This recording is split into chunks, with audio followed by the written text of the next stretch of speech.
Chapter 10. Point for Me. Kase. The light warming Kase's eyelids contrasted with the icy cold on the right side of his face. Someone rubbed at his cheek with a wet cloth. He should have been able to hear it scratching the stubble he hadn't shaved that morning, but he heard nothing, and his ear hurt like a demon. He tried not to whimper. In his left ear, the roar of waves crashed in a lopsided lullaby. The sound nearly pulled him back into sleep. Instead, he blinked into the light of his shared bedchamber and squinted. It was only a lantern, but after being asleep for who knew how long, the light burned as if he'd looked into the sun. Kase reached up to block the brightness, but his arm weighed 1,000 pounds. He winced as he turned his neck. "Are you hurting?" He blinked again, his eyes slowly focusing. A face swam into view above him, honey-colored eyes sharp as ever. A cold rag left his face. "What are you doing?" he asked, a painful cough jerking his chest. Alli folded the rag over and sat back. "Cleaning blood off your face?" "Why?" "You looked rather dead. I didn't want that to ruin your reputation." "Thanks." He closed his eyes again. "Could you fix my ear while you're at it? The right one doesn't work." "Only if you ask nicely." Kase tried to sit up, but his muscles wouldn't cooperate, and his neck felt like someone had taken a hammer to it. Alli helped him to a sitting position, her small hand careful on his back. She winced. "What?" he asked. "Probably wasn't the best idea," she said through gritted teeth. Was she in pain? "Yeah, it didn't feel so great." He grimaced and tried to turn his body. Daggers raked down his spine. Shocks and bolts. He peeked over and saw her arm was wrapped and tied in linen around her neck. "Is that a sling?" She looked down. "Zeke said I dislocated my shoulder." "Where is he?" "Cockpit with Ebba. He thinks she'll be okay." Silence. Kase cleared his throat. "May I have the rag? Can't have anyone else seeing me like this." "I'll fetch a mirror for you." She held the wet cloth out to him. He gingerly put it to his face and tried to move nothing else but his arm. Gritting his teeth, he wiped what he could, hoping it was clean. He patted his neck and checked the rag to see if it came away bloody. Just a few dried flakes. Busted eardrum, he guessed. Hopefully it healed quickly. Alli appeared in the doorway and handed him a small mirror. It was simple and unadorned, likely something she'd bought for cheap in the lower market. He took it anyway. Once he'd finished, Kase set the rag on his outstretched leg. He didn't know what else to say. Sorry wouldn't fit, as he had saved all their lives, but Ebba could have been dying because he hadn't been able to keep them out of the storm. Shocks. He was glad Zeke was okay enough to help someone else. He didn't even want to think of what he'd have to tell Jove or his mother if something happened to him. Not after what happened to Anna. "Thank you," Alli said softly. Her fingers tangled themselves in knots in her lap. "You really are a Stars Fantastic pilot. Our injuries should be much worse." He blinked. "Except I got us caught in that storm." Alli didn't say anything, which made Kase feel even worse. Because it was always his fault, no matter how hard he tried. "I guess I'm thankful we lost the cells in that." He couldn't take his eyes off her delicate fingers. "You think they were following us?" "Yeah." Kase glanced toward the ceiling. He wished he could say something else, but the silence stretched on, beginning to wax awkward. "I'm sorry for slapping you at the theater and for arguing with you back at the cliff. You clearly weren't in a good mood, but I butted in." Her words flew at lightning speed, each vying for his attention. Kase grunted. That was one way to break the silence. But she was going to apologize now? The girl had impeccable timing. "Least of our worries right now. But I shouldn't have. I deserved the slap in particular. But that doesn't mean. Alli, stop while you're ahead. You're lucky I don't feel like my normal perky self." Silence. Alli sucked in a breath and unsteadily clambered to her feet. "I'll see if Zeke needs help." Kase started to nod, but stopped when he felt the knives again. Once she was out of sight, he gritted his teeth and worked to get out of bed. He kept his neck as still as possible, and after a multitude of hissed curses, he finally succeeded in standing. Stars! It could have been so much worse. He should be thankful the rest of his body was just sore. Neck and ear throbbing, he trudged along the corridor and down the steps. The storm circled around them, the sea waves angry until they reached what looked like a sandbar about a mile out from shore. Behind the ship lay a forest whose trees swayed in the remnant of wind in the eye itself. He wondered just how large the center of the storm was. How did it affect the land? He wished he'd read a book on weather. Too late now. Once he was halfway down the stairs, he regretted his decision to get up. He could barely look down at his feet without pain.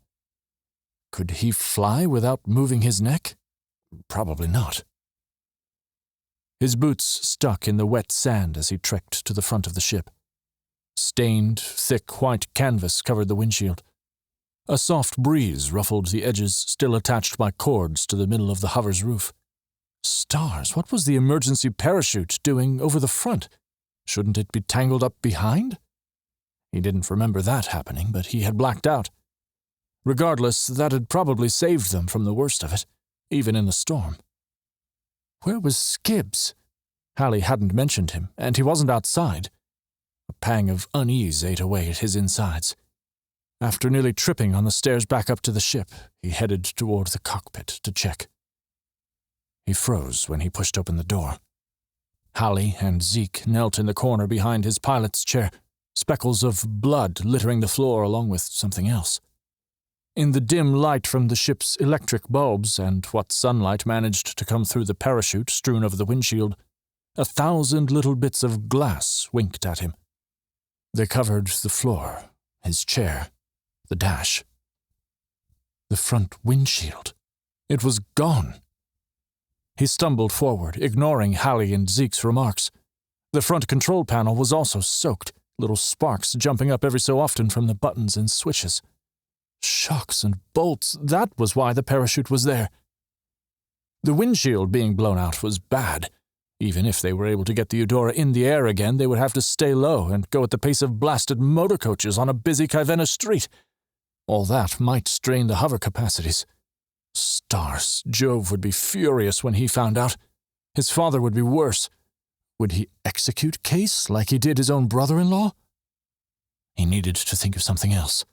He would figure it out, just not right then. Kase squinted at the front window. With most of the glass missing, the wind would whip in and freeze his face, possibly dry out his eyes. Neither were desirable. Thank the stars he had brought his goggles with him. He smirked, remembering Alli taunting him for wearing them that first day. Point for me. How's Ebba? He moved to one of the passenger seats and eased himself into it. Zeke wasn't injured half as badly as Kase would have thought, only a cut along his brow line, as evidenced by little spatters of blood seeping through the bandage wrapped around his head. She's alive, Zeke muttered, then went back to his splinting of Ebba's arm. The lump on the girl's head was nearly as big as a gold hunder, but she wasn't as bloody as the metal floor beneath her. Perhaps Alli had already cleaned her up? He ran silent fingers near his aching ear. Zeke tied off the bandage holding a thick rod to Ebba's blue and purple arm. It was swollen to twice the size of her other one. Definitely broken. Digging through the medical kit, Zeke pulled out vials of liquid and a few syringes. Kase shifted in his seat. You'll have to resplint it once the swelling goes down. Zeke didn't turn around. After using a bit of cloth and rubbing alcohol to clean the needle tip, he stuck it into one of the vials. I'm glad your unneeded opinions didn't leak out your ear. Fine. I know you're a very smart medical specialist, but I didn't... He cut himself off at his brother's glare. Kase ran a hand through his curls, but froze when the pain spiked. He tried to focus on something else. Where's Skibbs? Kase didn't miss the glance Zeke and Hallie gave each other before turning to Kase. Hallie wouldn't look at him at all, but Zeke looked him right in the eye. He's gone. Disappeared.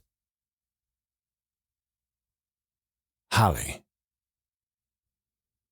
The next morning, Hallie tried to focus on Ebba's words instead of the swirling storm clouds around them. The storm hadn't blown itself out nor moved from its location. It wasn't too bad standing outside the ship, but Hallie was ready to bolt inside if the wind picked up. She wasn't sure how much good it would do, but it was better than hiding in the trees. I don't know what to do about the windshield, but that isn't what I was hired to do. If it was mostly intact, I could figure out something, but at the moment, it's a lost cause. Ebba wiped her face with her good arm. Can't fix something not there. Hallie nodded along with Zeke and hid her shaking hands. They were going to fly without a front window? Shucks and stars. She gritted her teeth. If she ever wanted to get back home, she'd have to deal with her fear. But maybe she could sleep in her room while they flew? Or read? That might work. Plus, it had only been a day since the crash. Maybe Ebba could come up with something before they left again. If they managed to fix the ship at all. Kase crossed his arms. So how long will it be until we're up in the air? I want to scout for Skibbs. Kase, Zeke started. I will find him. Ever since Zeke had told him Ben was missing, Kase had been obsessed with stalking off into the forest. Hallie agreed they needed to find Ben, but no one was in the best state to go hiking through the forest on this forsaken continent, and who knew just how far inland the eye of the storm went? She itched to draw something, but with her shoulder only a day into healing, the most she could do was scribble incoherently with her left hand. Trudging up the beach a little way, Hallie found a large rock to lean against. She eased herself down and adjusted her satchel and shoulder comfortably. The sun shining into their little circle of calm wasn't too hot. The trees looked normal enough, but they weren't the palms they'd seen on the Cerulean coast. Instead, they were some sort of species she'd never seen before, though they distantly reminded her of the firs near Stonesit. Except these had a more wild look about them, draped in vines and moss, and some sported purple star-shaped flowers growing up their sides. The brush still shone with water droplets, which puzzled Hallie. Wouldn't most of it be dry? Or perhaps it always looked that way. She wished she'd read more about the Rubicon colonies in the far east past the Tevi Sea. She'd heard they were mostly covered in what the First Earth texts described as rainforests, though many modern scholars called the Rubicon versions simply swamplands. Not the same, but who was Hallie to judge? She'd never visited herself. Tev Rubica had been a hotspot for violence and war ever since she'd been born. While the rainforest before her might hold secrets, monsters, and who knew what else, Hallie still found it serene next to the impossibly blue ocean with its glittering white sand. That is, if you ignored the angrier waves further out to sea that were caught in the massive storm. What a strange phenomenon. Again, the desire to draw burned within her. To take her mind off the fact that she could barely move her shoulder without it smarting, she dug around in her bag for the Odyssey. Her fingers glossed over its leather binding and stopped on the one next to it, The Gate of Time, which had no author named on the cover. She'd only been able to peek at that text once on their journey thus far. She'd been too scared the Searles would attack if she tried reading it while she was on watch. All she'd managed to do was unwrap the thing and peek at the front cover about a week ago. Its red leather was fading, as was the golden embossed title, written in Yalvan. Whoever published the book had also added a few extra decorations to the cover, including the imprint of a large archway that seemed to glow, though Hallie was certain that was the bright sunlight above her. It was also slim and was barely taller than her hand. She looked up. All three of her remaining crew members were deep in conversation. Kase, in particular, waved his hands around in the air like a madman. Ebba pointed her wrench at him and said something Hallie couldn't understand from her position down the beach. Well, she had time now to read the Yalvan text with a rock to her back and everyone else rather occupied. She pulled it out, as well as the Odyssey. The latter could hide the Yalvan text, just in case someone looked her way. She opened the Odyssey first and ran a finger over the inked inscription just inside the cover. To Hallie. Now you won't feel the need to lose my copy just so you can read it once more. Best of luck on your next adventure. Mistress Jules. Hallie's smile wobbled a tad. Jack would have been incredibly jealous if he'd known Mistress Jules had given this to her. It had been his favorite. Turning to where she'd bookmarked her page with a scrap bit of parchment, she opened Gate of Time, tucking it inside the larger Odyssey. The pages crackled as she inspected them. Most were yellowed with age, and a few had suffered water damage. Stars, why couldn't people take care of their books? Seeing as it was old and damaged, Hallie figured that's how Jess was somehow able to get a hand on this copy. Why it was banned, according to Professor Christie, was still a mystery to Hallie, especially knowing that Jade had allied with the Yalvs during the war. She flipped to the opening page. It, too, was written in Yalvan, though thank the moons it was a relatively modern dialect, maybe one from only about 200 years prior. With a quick look to make sure she was still left to herself, she began to read. The words were slightly faded with age, but still legible. The words here recorded are from my own account, that of Jasper Morgan, one of the few to be given the privilege of being invited to the great Yalvan city of Mirai, known by many as the Realm of Starlight. All the notes and information inside this book tell the story of the Yalvan people. Their ways and history are sacred, and as humans, interfering with their purpose here on Yalvara will lead to our own destruction. I only pray that my account will prevent any such horrors from unfolding. Jasper? That was the name Professor Christie had mentioned, the one he wanted her to tell the Lord Elder, the leader of the Yalvs, would be in contact soon. And if this Jasper wasn't Yalvan, why did he write in their language if he wanted the world to stop interfering with whatever their purpose was on Yalvara? It didn't make any sense. A shadow grew across the page, and Hallie slammed both books shut. She winced. Probably not the best idea for the books.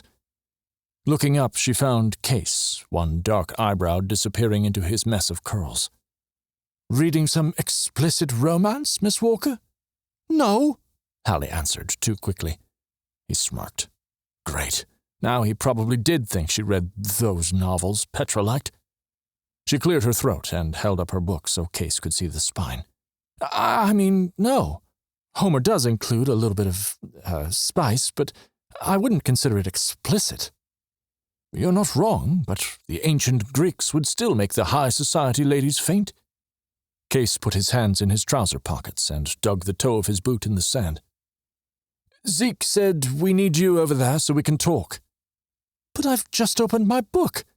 The world doesn't revolve around you. Ebba has an update for us. In the 10 minutes I've been away...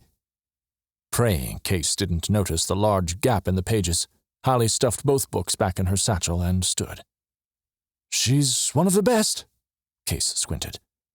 Was that the Odyssey? May I see? Hallie fiddled with her satchel strap. Sure, I guess that's fine. She turned away from him and lifted her book out, making sure Gate of Time fell from its pages. Of course, her bookmark also fluttered into the dark confines of her bag. When she faced Kase again, she caught his smirk once more. You sure you don't have Affairs of a Lady and Commander tucked inside there? I said no, she said, holding out the Odyssey. Do you want to look at this or not? He took it from her and inspected the cover. Hallie adjusted her sling. And how would you know about Affairs of a Lady and Commander? My sister used to read those sorts when she knew my parents wouldn't catch her. He opened to the front few pages of the tome. Is this a modern translation or one from the landing? Her eyebrows rose. What did he know about ancient literature? It's one of the first retellings they made when the life ships landed, but this isn't nearly 1,000 years old, just a reprint. He handed it back to her.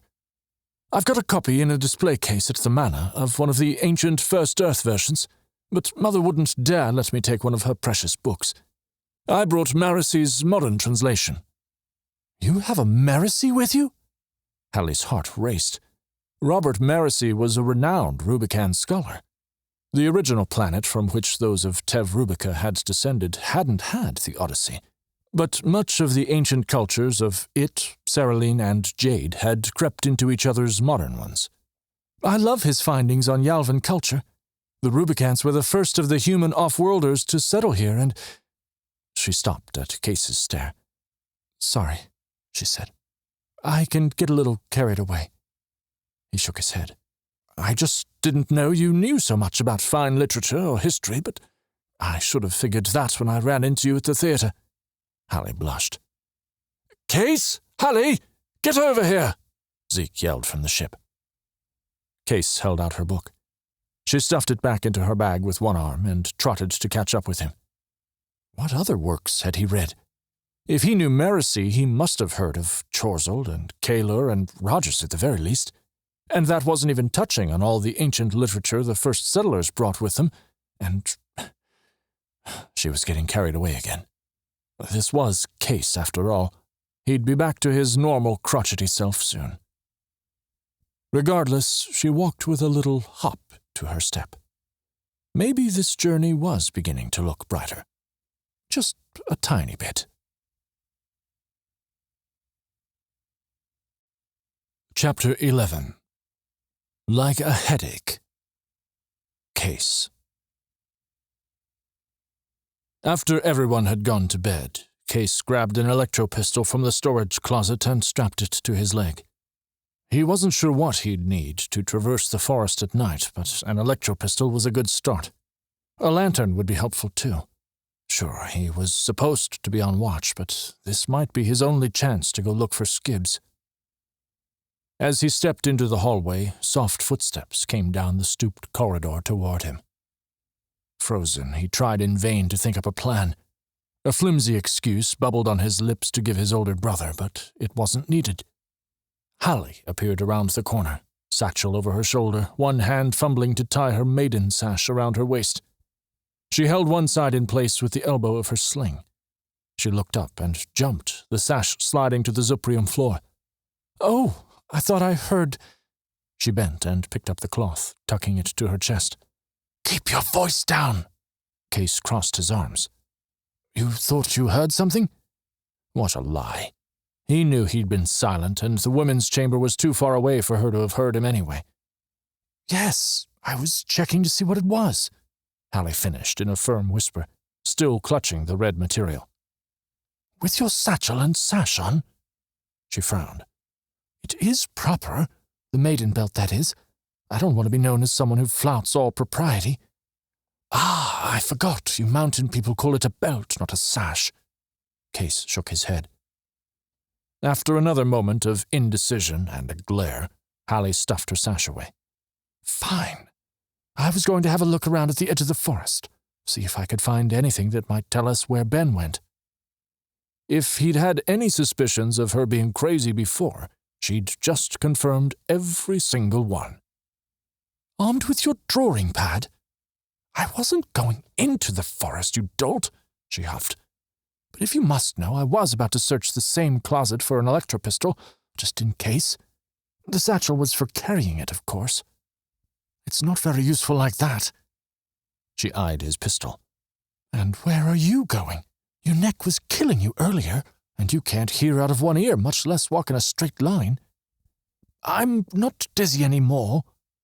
I saw you swipe some pain medicine earlier. You can't go anywhere in your state. Says the girl whose arm is in a sling. She pursed her lips. Kase puffed out his chest in victory, but she continued.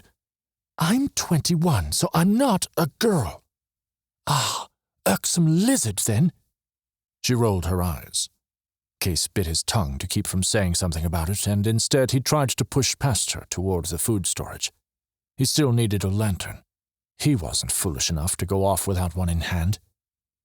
You're going after Ben, aren't you? She didn't move out of the way. Yes, and I don't need anyone tagging along. Go back to sleep. You'll only trip over your skirts. Well, seeing as I'm wearing trousers... He glared at her, and she finally moved out of his path. Once at the food closet near the cockpit, he shuffled a few things around, searching for the lantern. Looking for this? He spun. Alli picked up the unlit lantern from a small niche along the hallway outside. I'd taken the liberty of using it while I read tonight. Problem? Instead of putting Alli in her place, he strode past her and out the door of the ship.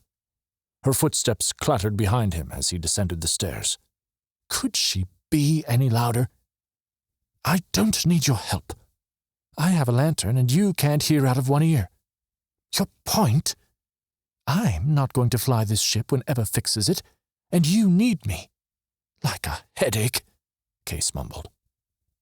He didn't follow as she strode past, but she turned, her eyes sparkling. I'd rather you still be alive to have the headache. Come on. Kase ground his teeth, and although every warning bell went off in his head, he followed. Turned out he'd found someone nearly as stubborn as he was. Alli. Alli remembered a time before electric lights. The dining room at her father's inn felt so cozy, with chandeliers her mother stood on a ladder to light. She remembered the solitary candle she and her brother shared when they met Niels behind the butcher's cottage and stole a few drinks. She also remembered the wayward candle that started the fire at Niels's farmhouse. Afterward, all the Metzingers had were their lives and the Walkers' hospitality. This night felt much the same, though she held an electric lantern. The slight illumination was much too dim to conquer the overwhelming darkness of the strange forest she and Kase had stepped into. In the distance, the storm roared, but the trees muffled its rage. The light radiating out only kissed the edges of the perpetually damp underbrush a few feet in front of them. She and Kase were mostly blind, stumbling through the trees. Every now and then they would hit a patch of first moon's light breaking through the scattered limbs above. Those moments were few and far between. Earlier, the trees were curious with their own sort of beauty, but now they watched her with unseen eyes. She remembered reading a story like that once, about trees with watching eyes and creeping roots and grasping branches. She'd never read it again. Kase stopped, and Alli smacked into his back, her cheek hitting the cold leather of his jacket. Her shoulder throbbed. "Watch where you're going," he muttered. "I would have if you'd told me we were going to stop," she spat back, rubbing her injury. The pain lessened a little. "Shh! What? Hush! Prat! Why?" He held up a hand. Alli snapped her mouth closed. "Shut off the lamp," Kase whispered. "We won't be able to see. Just do it." The light wobbled as she obeyed, biting back a retort. It was hard to handle the lantern with one hand, but she spun the knob on the side. As she did, something on the bark of the nearest tree caught her eye. A smear of something. "I think I saw," she began, but Kase held up his hand again. He strained forward with his good ear. The sound was like breathing, but much louder. She froze. Kase pushed her behind him, hand on the grip of his electro-pistol. In the dim moonlight, she could just make out his movements. Surely it was the wind whistling through the trees. Surely it must have been the storm. Maybe they were nearing the other side of the eye. But none of the branches moved. "It's not too close," he whispered, "but we don't want it looking for us." "It?" Alli leaned forward slightly. "Do you know what's making that noise?" "It could be the weather." "Right. Then why are you worried about it finding us?" He didn't answer, and after a few moments the sound stopped. Alli cleared her throat. "I'm turning up the lantern. Not too bright. I saw something on that tree before we heard the noise. Only enough for us to see what you're talking about." Alli set it on the forest floor and bent beside it. With the delicacy of a medic operating on a patient, she twisted the knob. She stopped once she had a dim light about the brightness of a dying candle. It wasn't much, but it would work for her purposes. When Alli stood, trying not to jostle her arm, she edged closer to the tree and held up the lantern. She found what she'd spotted earlier, and her stomach twisted. The rust-colored splotch was a few inches in diameter and smeared a little down the side of the trunk where the tree's bark was missing. "Tell me that's not what I think it is." He stepped up beside her and leaned toward the trunk, squinting in the faint light. "Is that blood? Possibly? You think—" She shrugged her good shoulder, the lantern light wobbling. "It could be. Let's see if we can find anything else of note, just to be sure." Kase nodded and knelt, fingers pushing aside bits of twigs and thick bramble-like bushes. His hand glittered with water droplets. "Can you shine that down here?" She bent beside him. "Will you take the lantern? I can't hold it steady with my arm like this." He grabbed it and examined the ground. Nothing of importance that Alli could tell. No more blood, at least. Maybe it had been from an animal, or not even blood at all. Even with all her knowledge, she barely knew anything about their location. The trees could have had ruby-red sap for all she knew. Or maybe she didn't want to face the grim possibility it was Ben's blood. "Look!" Alli peered at where Kase pointed. In the mud, plain as day, was a boot print. She gasped as Kase bent again to inspect the print further, holding the lantern close. "Shucks," he whispered. "It's Gibbs, see? That's the pattern of the standard-issue boots we have in the cruise. I lent him my extra pair because he messed up the soles of his climbing that tree." Alli brought a shaking hand to her mouth. "So that was his? On the trunk?" She couldn't bring herself to say the word blood again. "I don't know." After handing back the lantern, Kase stood and started in the direction the boot pointed. They walked a little way before he stopped again and inspected the ground. He didn't say anything, but took off once more in another direction. "Kase, wait! After crashing, you know he's hurt badly. Must be concussed or something to have wandered on his own." Alli caught up with him, and after a good 5 minutes they found nothing conclusive. No more boot prints, no more bloody smears on trees. It was comforting and disheartening all at once. Kase pushed aside more leaves and limbs while Alli peered into the surrounding darkness. To say it was eerie was an understatement. As the night went on, the darkness grew more so. Suffocating, even. Like someone had stuffed her in cotton. With every sound, every whisper of wind in the trees, the hair on the back of her neck stood straight up. But whenever she turned, only the forest watched. Nothing more. Alli held the lamp higher. Kase's dark curls reflected the golden light. "Hold it closer and turn it up. I might have found something else," he said. Alli grabbed the knob and turned it, but as she did, a growl tore through the forest and her hand slipped, pushing the knob to its full capacity. With a pop, sizzle, and a pain in her arm, the lantern snuffed out like a candle. She could just make out Kase as he stood. "And now you've burnt out the light. Wonderful." "What was that? It sounded like a wolf or something." "I'm going to say yes. Can we go now?" His voice quivered a little. "We'll come back tomorrow. Will Ben be okay?" Kase ran a hand through his hair. Although Alli couldn't see it well, she guessed it was probably messier than usual. "If he's survived this long on his own, he can survive one more night. Come on." He strode off without waiting for her to follow. Her heart skipped a beat. "That's not the right direction." His footsteps stopped, and soon he walked back toward her. In the dim moonlight, she barely saw the outline of his jaw and cheekbones. "We came in over that way." He gestured wildly with his hand. "We turned right, then veered left. All we have to do is head that way, and we should find ourselves somewhere down the beach to where the hover is." "Yes, but how do you know where you're going?" "Trust me." "Like the stars, I'd trust you." Kase started off again, this time much slower. Alli followed, gripping the handle of the useless lantern tightly in her fist. She saw him when he was directly in front of her, but that brought on other problems. "For moon's sake, don't step on the back of my boots," Kase growled. "You almost made me trip." "Sorry," Alli said, "but if you would just speed up—" The words were lost when a quake shook the ground. Alli screamed and lost her footing, falling into Kase, who somehow managed to keep his feet. The quaking didn't last long, but the following thud echoed for an eternity. "What was that?" Kase asked. Alli straightened. "Earthquake? Aren't you some kind of scholar?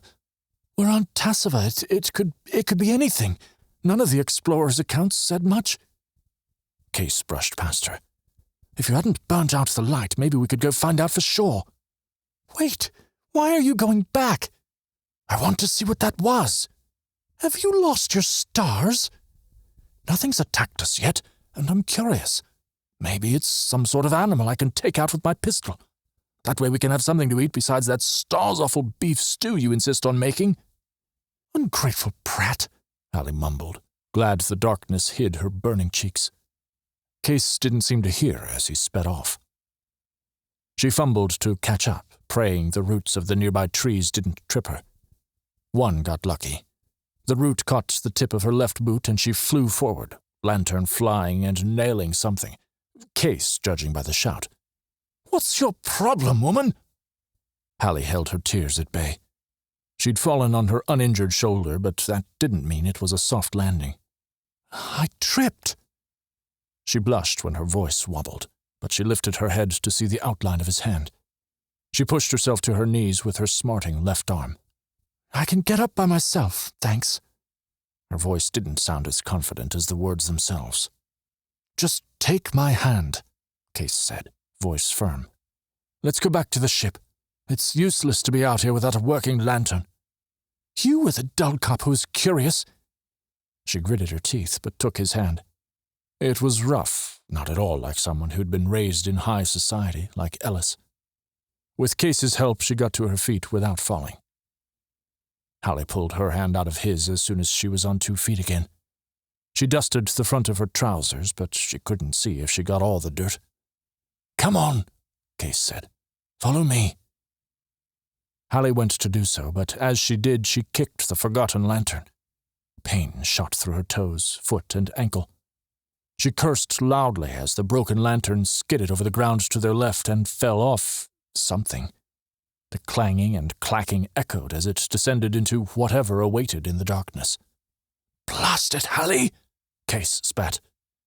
She swallowed and limped over, trying to see where the lantern had gone, but Kase grabbed her arm.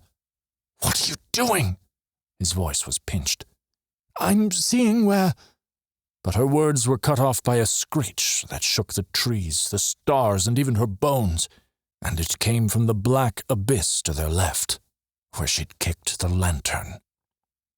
She couldn't even scream as a roar rent the air, and Kase pulled her away from whatever she'd unwittingly awoken. They ran for their lives, and she held onto his rough hand for all she was worth, her shoulder and foot throbbing as another spine-tingling roar echoed off the trees. As they sprinted, the forest thinned, and light from first moon drizzled through openings above. Within a moment, they stumbled out into a wide open clearing with grass glowing in the pale light. Judging by first moon's position at the tips of the trees, second moon would be rising soon. They made it to the other side, where Kase slid to a stop, head whipping back and forth, trying to decide which way to go. In that split second of indecision, Alli made the mistake of looking back the way they'd come. What she saw chilled her to the bone. The throbbing in her arm and foot disappeared in the terror seizing the rest of her body. Nausea climbed up her throat like the ivy on the side of her father's inn, and she clamped her mouth tightly on a scream. Its razor-sharp teeth and blue iridescent scales gleamed in the moonlight. The creature was as tall as the pines, with a head the size of 2 Eudora jades side by side, and 2 curled horns sprouting from just beside its pointed ears. Each arm ended in claws, clenching and unclenching as it hunted. The monster's nostrils flared. Dark liquid seeped out of one like water. Something had cut it, and Hallie had the sinking feeling glass from a broken, burnt-out lantern had been the culprit. It might have been a trick of the moonlight, or her terror-riddled brain seeing things, but glittering dust floated around its long, serpentine body. The creature was reminiscent of something she'd seen in a book. A storybook. All she had to go on were barely decipherable writings, legends, and that one explorer's account, nothing substantial, but a name still came to her. Except this one didn't have wings, and she prayed to whomever might have been listening it didn't breathe fire. Dragon. Its nostrils still searched out their scent in the air, and Hallie stood frozen as she watched the thick black blood from the cut under its nose drip over its skin and onto the ground below. Kase moved in front of her, hand going to his pistol once again. What good was that going to do against a creature like that? "Don't move," Kase whispered. "Obviously," Hallie spat, hoping the bite in her words covered her fear. "What are we going to do?" "I'm thinking. Give me a moment." Hallie bit her lip as the beast sniffed the air 100 feet away. "Kase, I think that's a dragon." "I know! Now stop talking." No matter how slowly she breathed, the blood still pounded through her at a blistering rate. The monster seemed to stare at them, though Hallie couldn't see its eyes from her vantage point. Any moment it would discern their location.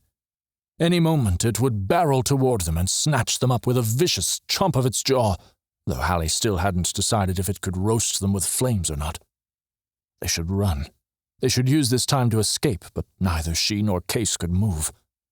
"Kase, we have to—" That was when the eye found them.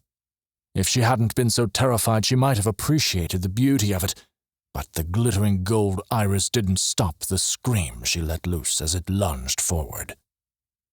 With a swift click, Kase finally whipped out his electro-pistol and pulled the trigger. The bolt blasted from the barrel at a force surprising for such a small weapon. Its ball of electricity sped through the night air and smashed into one of the trees on the far right side of the clearing, causing it to erupt with static.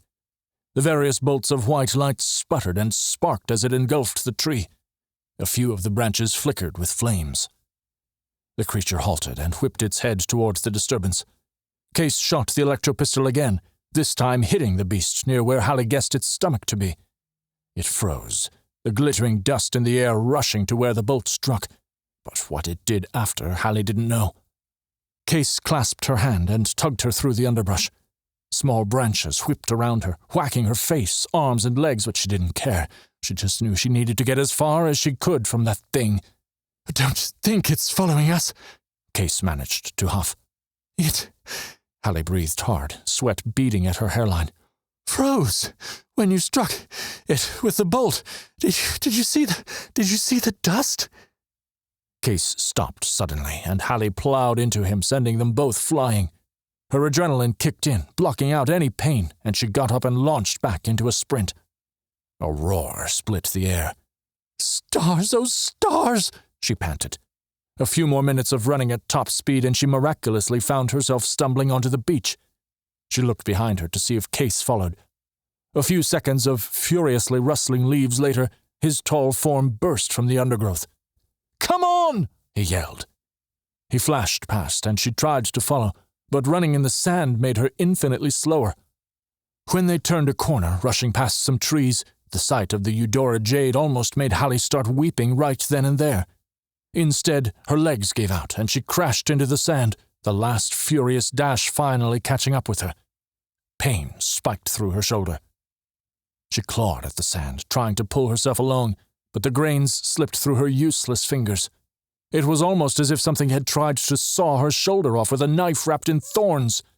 She couldn't help the tears pouring down her face as sand crunched in her mouth. Pulling herself forward inch by inch, the pain shot down her arm like an electro bolt. She felt herself slipping away. No. She needed to make it to the ship. "Kase!" she cried, her voice weak. Black spots amassed at the corners of her eyes, but a pair of boots flew toward her, sand flying up every which way. Strong arms grabbed beneath hers. One went around her waist. But the black dots grew, and she collapsed. Chapter 12. You Don't Need Me. Hallie. Sand had been painted onto the back of Hallie's eyelids. She blinked. The light was even worse than the sand. It didn't scratch, it burned. As her senses woke up, two voices spoke words that were little more than jumbled syllables wading their way through the deep water in her mind. The pungent odor of rubbing alcohol wafted on the air and pierced through her haze. It was tangy and sharp and made her feel sick. She blinked again. Pain. Hallie? At last she understood the voice. Her ears were improving. That or her brain switched on. She blinked again, this time with less pain. The shapes and colors were a blur. Slept long enough, said another voice, this one higher but throaty. Not her fault, said the first, strong and low. Hallie blinked once more, and this time everything came into focus. Two faces leaned over her. Too close. Shocks and stars, Hallie croaked. Let me breathe. Both Zeke and Ebba left her field of vision, and a hand slid under her back and tried to lift her up. Ebba. Help me out, you dull cop. I only have one working arm, Ebba grunted. Zeke's hand slipped underneath Hallie's injured shoulder as he bent over her. She winced. It wasn't nearly as bad as it was the night before, when they... Oh, stars. The dragon! Where is it? Hallie gasped when they raised her to a sitting position. Brown Zuprium walls glinted under electric lighting. She was in her bedchamber. Since we're not breakfast or cowering in a corner somewhere, I'd say it's still frozen or too full after eating an electrified tree, Ebba grimaced. How'd that happen, by the way? Not used to electricity? Not sure, but I wish I could go back and study it. Well, I would if I was sure it wouldn't eat me. One explorer's account mentioned them, Belfort, I believe, and clearly he survived. Hallie brought her other hand up to her throat. Sand crunched in her teeth.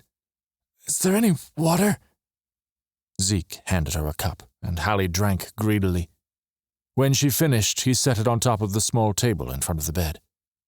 Not going to black out on us again anytime soon? I'll be fine. Good. He walked back over to her and leaned close. Now don't you ever do that again.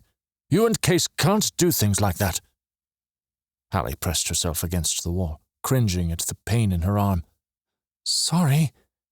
You'd just been in an airship crash, and you thought it was a good idea to stroll through unfamiliar territory at night? We wanted to find Ben. And did you find him? No. Kase is foolhardy and blasted stupid sometimes, but you're smarter than that. I'm sorry, all right? Hallie threw her uninjured arm in the air.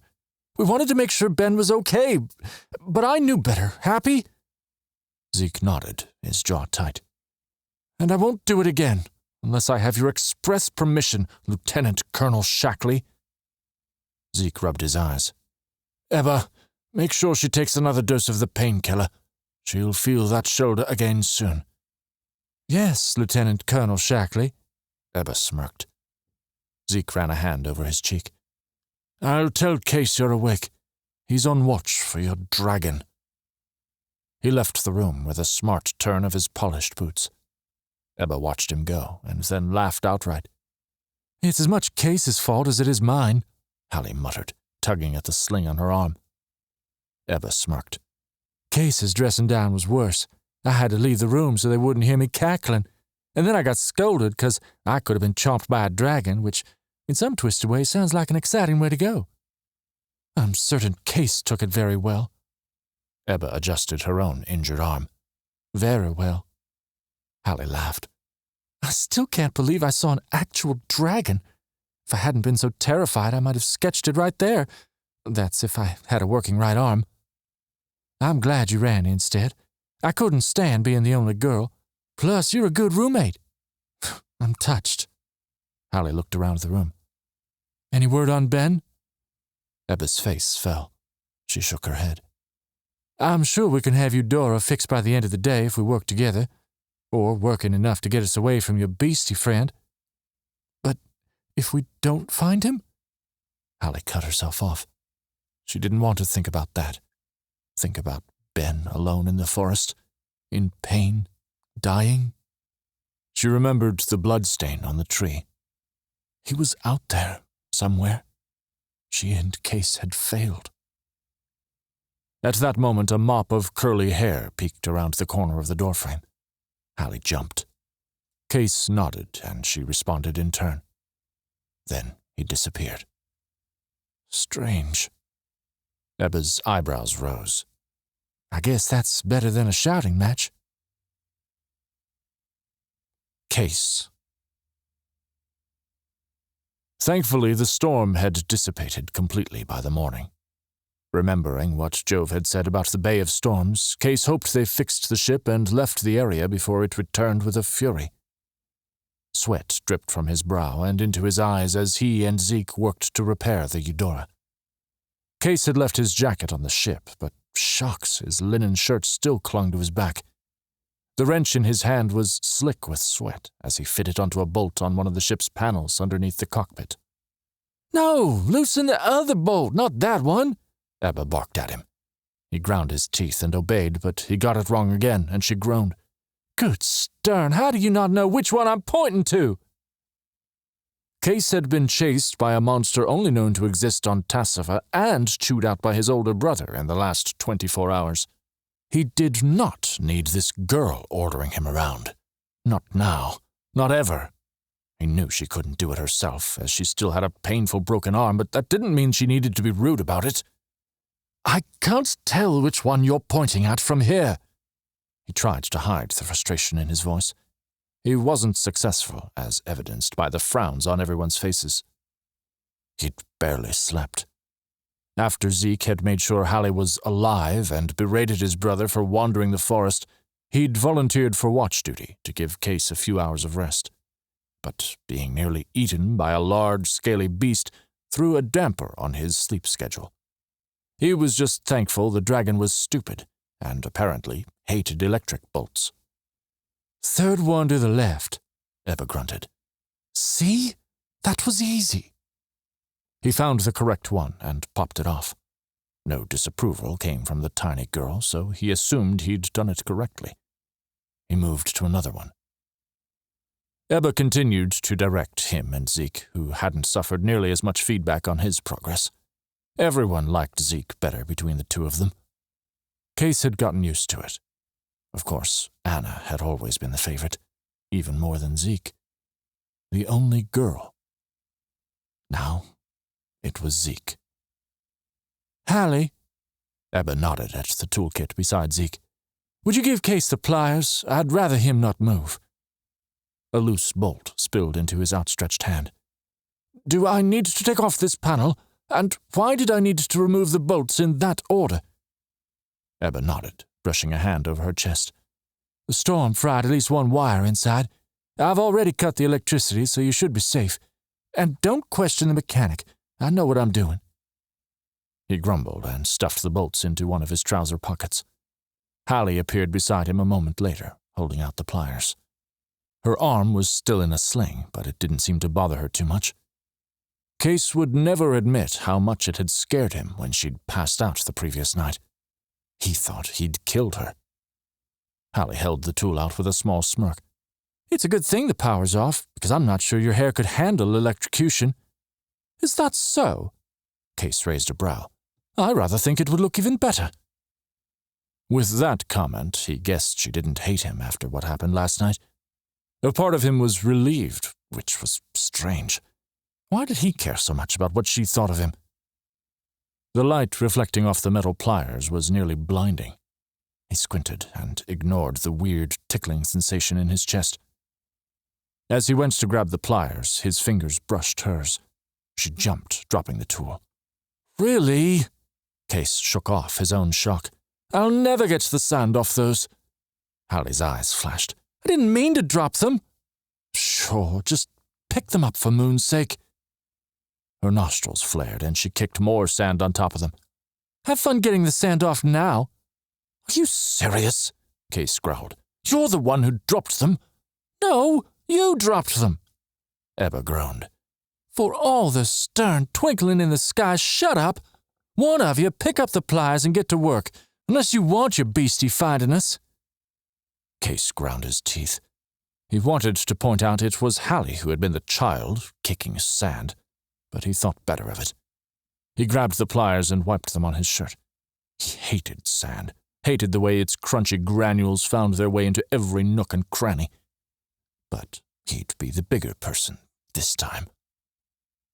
Hallie stomped toward the stairs. Kase rolled his eyes. So dramatic. He turned back to Ebba. "Now what? Take off the panel?"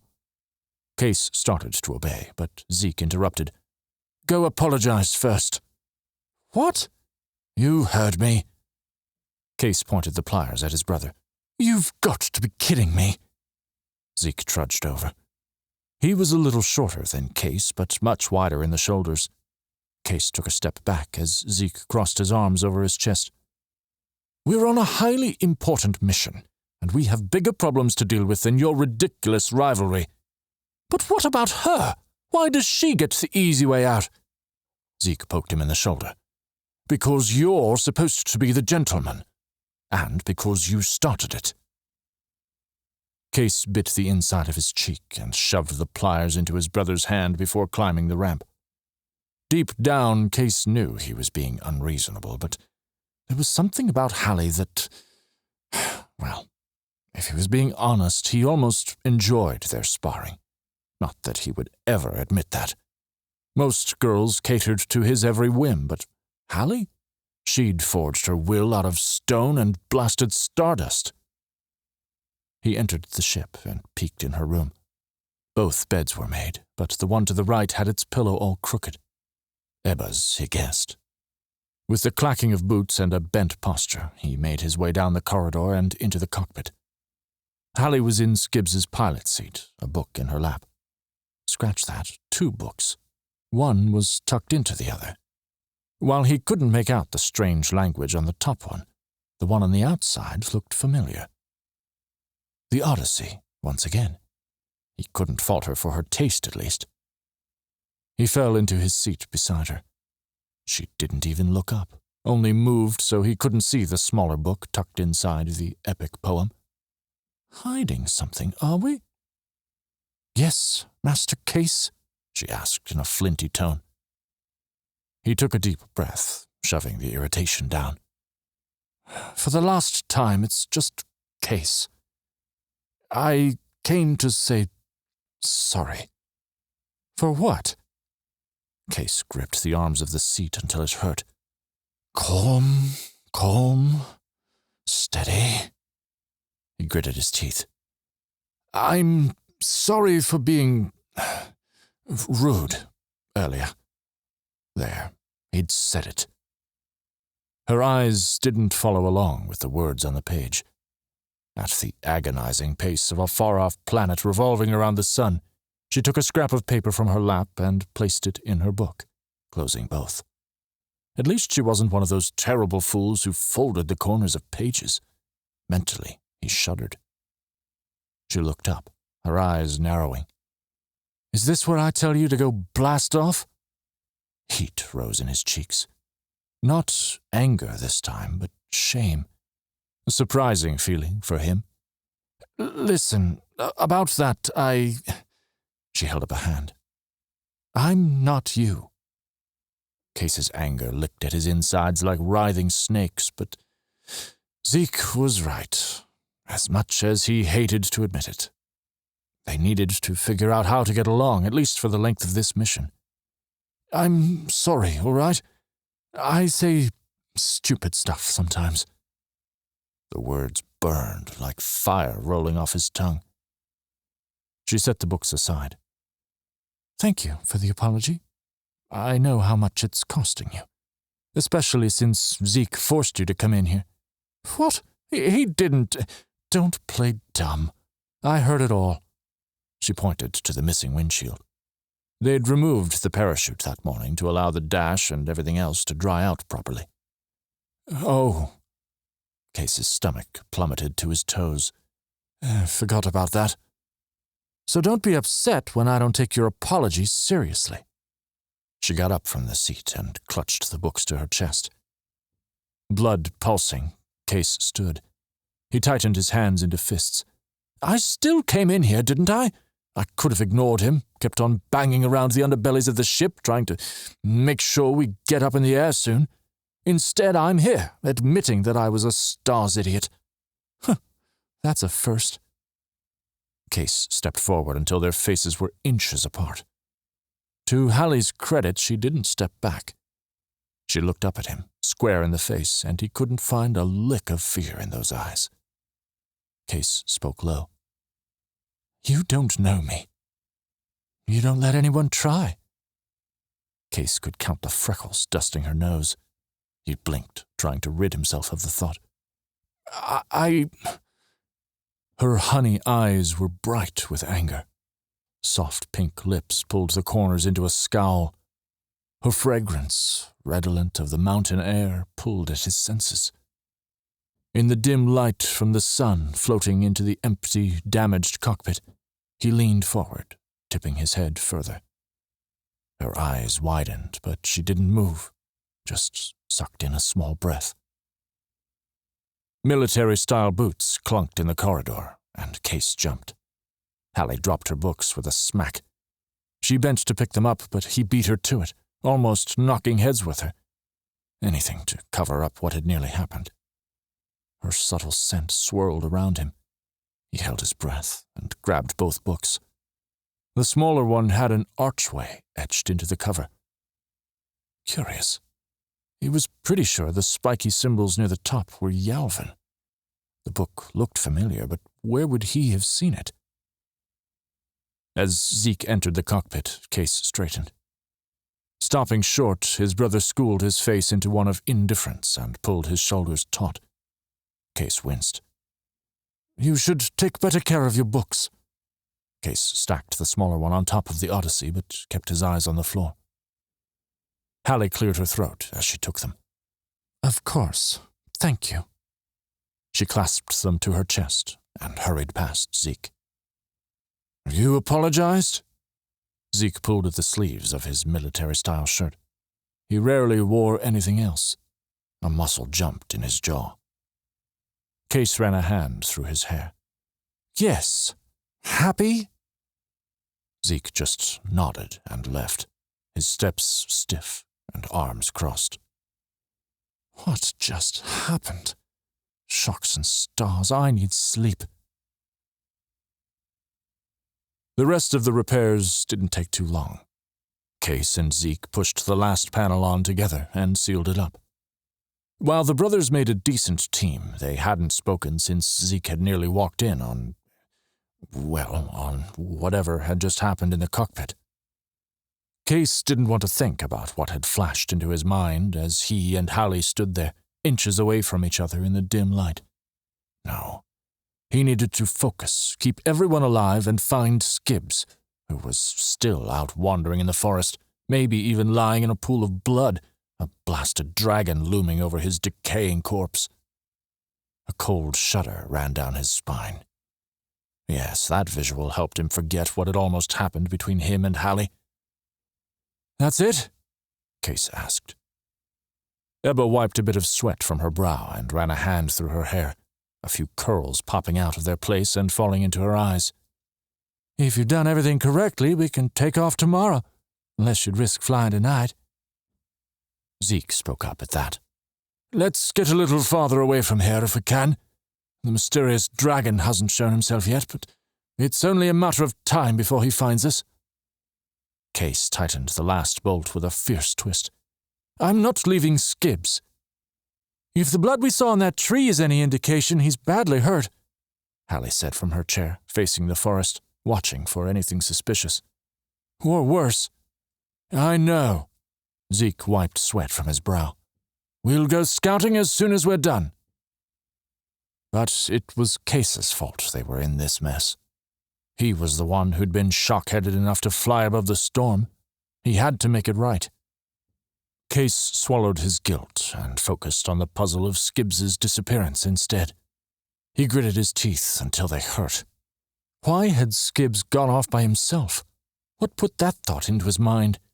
He'd hit his head hard enough to fall unconscious while they battled the storm, and the Searle had knocked him out before that, but Zeke had strapped him into a seat before they crashed. Everyone else was hurt but alive, still safely in the ship. But Skibbs had unbuckled himself and wandered into the forest, hurt and bleeding. A tide of panic rose in his chest. His subconscious told him Skibbs was gone, but Kase refused to listen. It was better to focus on the anger slowly simmering in his gut. "If you'd have let me go looking the first day, maybe we wouldn't be in this mess," Kase growled. "Who knows where he's wandered off to now?" Zeke turned toward him, hands on his hips and the handle of a wrench sticking out of his shirt pocket. "You weren't in any shape to go romping through the forest in your condition. None of us were. If you remember correctly, our airship crash-landed. And Ebba's broken arm is our worst injury. You have me to thank for that." Zeke took the tool out of his pocket and threw it into the box at his feet. "Don't be so cocky. Sure it wasn't luck?" Luck? Zeke didn't understand how much training Kase had undergone to make that landing. Granted, it had never been on a beach, but it wasn't all luck. Kase choked the grip of his own wrench. Ebba looked back and forth between the two, wisely not interjecting her own opinion, but Kase knew she wanted to. He ground his teeth. "Listen, just because you're older doesn't mean—" Alli stood up, the chair falling with a soft thunk in the sand from the force of her sudden movement. A chill zipped up his spine. Had the dragon found them at last? Something worse? "What is it, Alli?" He hurried toward her. She pointed. "Something moved at the edge of the forest." Kase squinted, trying to see what she saw. The forest was dark even in the midday sun. The thick underbrush sat undisturbed. Nothing shook the trees, not even a breeze. Not the dragon. "What is that?" Zeke raised his arm and pointed at Skibbs! Energy like Kase hadn't felt since running for his life the night before sang through his bones as a hunched form swayed on the edge of the tree line, collapsing into the sand. Kase sprinted toward him, working to keep his balance on the ever-shifting sand. The others followed, but his focus was on the body crumpled in the distance. "Ben!" The figure didn't respond. Ice overtook the blood in Kase's veins. No. Skibbs had survived a rotten childhood, numerous watch missions, and an airship crash. There was no way he'd die like this. Not here. Not now. Kase skidded to a stop and fell to his knees beside the prone body. Blood splattered Skibbs's torn clothing. Kase gritted his teeth against the emotions running through his mind. Skibbs had to be okay. Kase wouldn't be able to live with himself if he died. The ex-pilot was one of the few people who understood him. When Kase tried to grab his shoulder, Zeke stopped him. "Hold on, Kase. We don't know what injuries he has." "I'll get the kit." Alli ran back to the ship as Zeke knelt beside Kase, leaning over Skibbs, inspecting his body carefully. Gratitude stirred in his chest, but his fear nearly extinguished it. "Skibbs! Ben, can you hear me?" The crumpled form didn't reply. Zeke sat back, brushing a hand across his own forehead. He winced. Kase guessed he'd forgotten about his own cut with the impossibly neat stitches he'd done himself. "We can turn him over now. Nothing is broken besides his nose. Not visibly, that is. Kase, you need to be careful." "I get it." Even in Kase's near-panicked state, Zeke reminded him of Jove for a moment as his older brother breathed sharply out his nose. With Zeke's help, they turned Skibbs over to lie on his back. Kase shuddered at the man's face. The dried blood covering most of it was telling enough. The broken nose was from when he'd hit the steering wheel during the storm. No one had cleaned up the blood, but the rest of his face seemed intact. As Kase put a shaking finger to Skibbs's neck, he prayed he'd feel something. Anything. "He's alive." Case's voice broke a little as he pulled his hand back. Skibbs was only unconscious. That Zeke could work with. Zeke rubbed his eyes. He's also breathing, which is a great indicator he's not dead. Case glared but didn't say anything. It took a good bit for someone to wear Zeke down. He didn't feel like pushing him further. A minute or two later, Alli settled beside Zeke, handing him the medical kit. She gasped, putting a hand to her mouth. He's alive, Case told her. Zeke will fix him up. She looked up at him, and he bit the inside of his cheek. He remembered those eyes, close enough for him to see the sparkling bits of jade speckled in the pools of gold. But he broke eye contact and looked back at his brother, who dug through the medical kit. Blast, the tonic I need is in the other bag. No, it's okay, Alli. Don't run and get it now. We can move him to the ship. He might have a broken rib or two, but I need to get him to his bed. So we just pick him up? Ebba scratched at her arm in the sling. He shook his head. We need to be careful still. Do we have anything that can be used as a stretcher? A mattress, maybe? Alli asked. That'll work. Case, will you get one? Case nodded and stood. Everything would be fine. Skibbs would survive, and they could continue with this mission as planned. Everything would be fine. It had to be. Chapter 13. Don't spoil it. Alli. Sitting in the cold wooden chair she'd dragged into the room, Alli read The Odyssey aloud to Ben. She used her best voice impressions, of course. They tried, but didn't persuade my hero's heart. I was really angry, and called back to him. Her Odysseus was the best. When she and Jack were younger, her twin had said her voice was too low to be a girl's. She'd taken his legs out from under him, probably further proving his point, but he'd apologized in the end. That had been nearly 7 years ago. Stars. Alli blinked away the memory and shifted in the chair.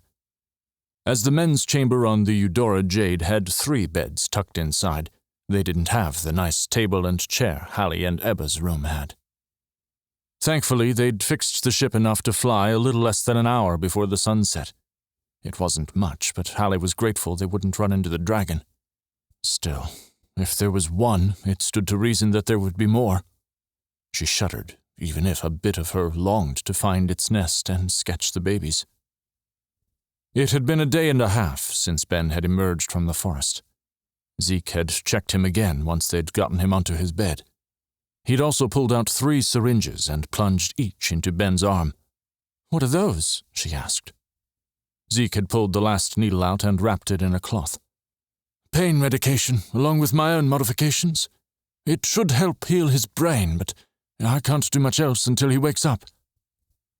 Alli might have been wary about what his own modifications were, but he was the expert and Case hadn't objected. Instead, the pilot had paced, raked a hand through his hair, and left the room altogether. She didn't blame him. It wasn't hard to read the helplessness in his eyes as he watched his friend. Not being able to help Ben was probably eating at him. At the very least, his silence had delayed the potential fallout from their uncomfortable, close encounter in the cockpit. Stars, she didn't think her heart had ever raced so fast. It still fluttered when she allowed her thoughts to wander down that trail. Not in a good way. Because if she did, she'd remember the way that stupid hair fell into his stupid blue eyes.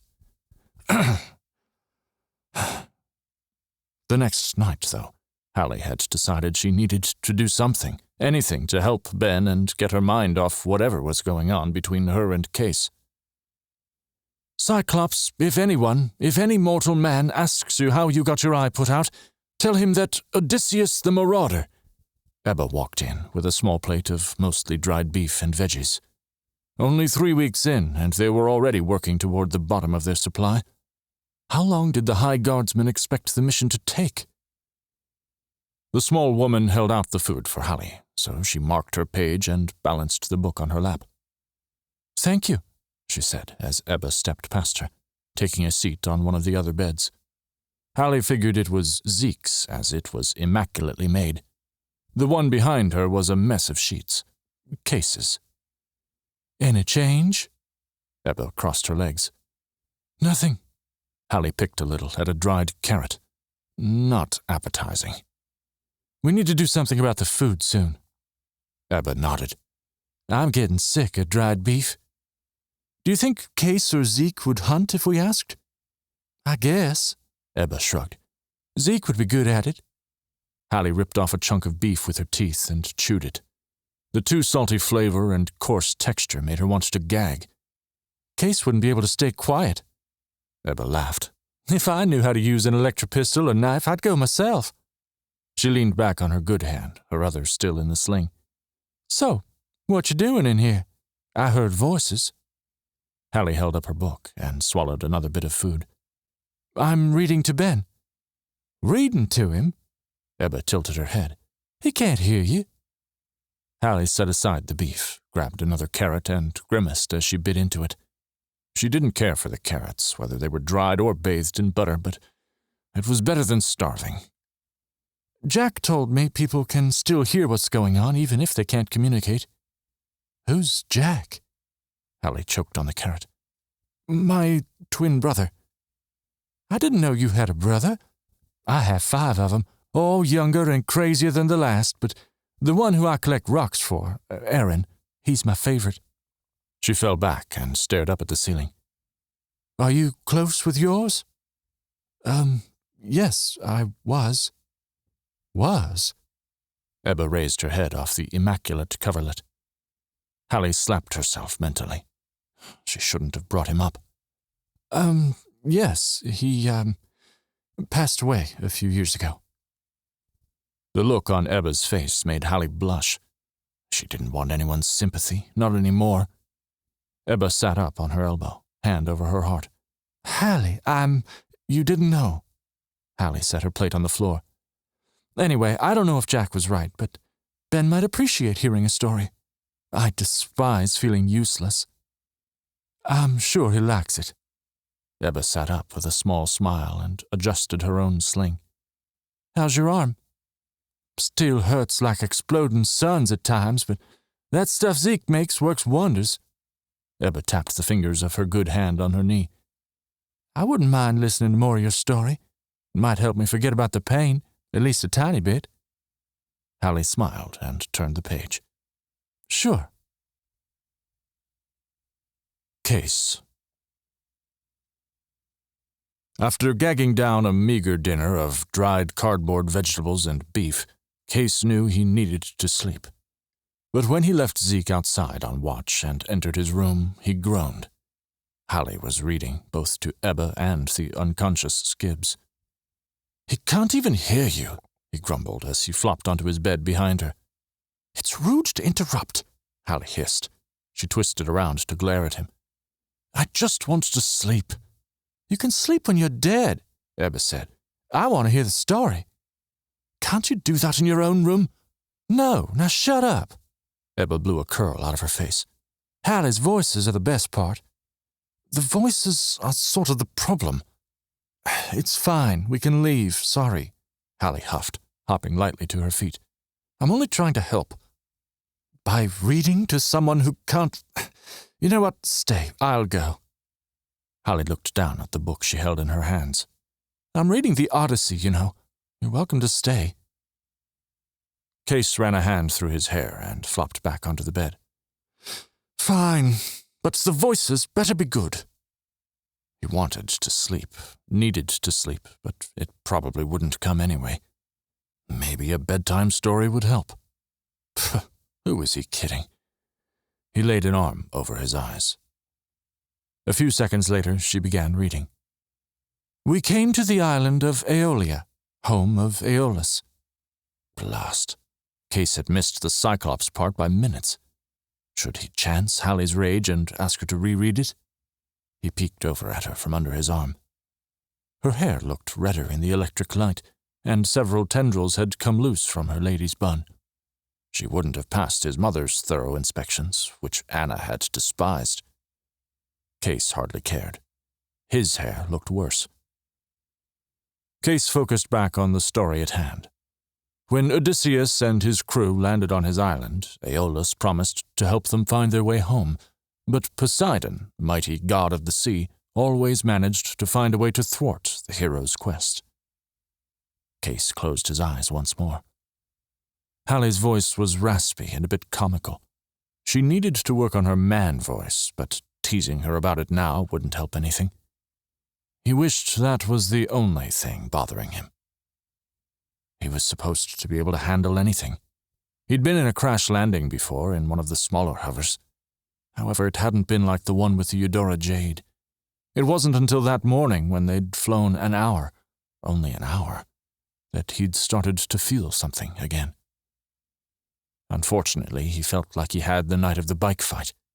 That wasn't any better, because his mind would wander back across the ocean, over the Nardens and through the city, to where his father loomed, lording over his fate. He shuddered. He tied the bag down in the hold of my ship. Holy moons, he needed to distract himself. All he saw was the lightning bolt, the rain, the beach. He sat up sharply. Should Odysseus have told his men what was in the bag? It was a question that had bothered him immensely about the epic, ever since he'd first read it. The perfect distraction. Hallie stopped. Kase swung his legs around to hang off the bed, his hands gripping the side. He still had a little pain from his injuries, but he'd taken a bit of pain medication earlier, so it wasn't as bad as it could have been. Hallie's eyes brightened, and their electrified moment the day before flashed through his mind. He blinked, trying to push it away. Why do you think he didn't? Hallie asked, putting her bookmark in place and shutting the book. What kind of question was that? She sounded like his old schoolmistress. Ebba leaned forward from her perch at the edge of Zeke's bed, empty plate with scraps of dried beef beside her, and Kase bit the inside of his cheek. He didn't understand yet, he said. Understand what? Kase thrummed his fingers on the bed frame.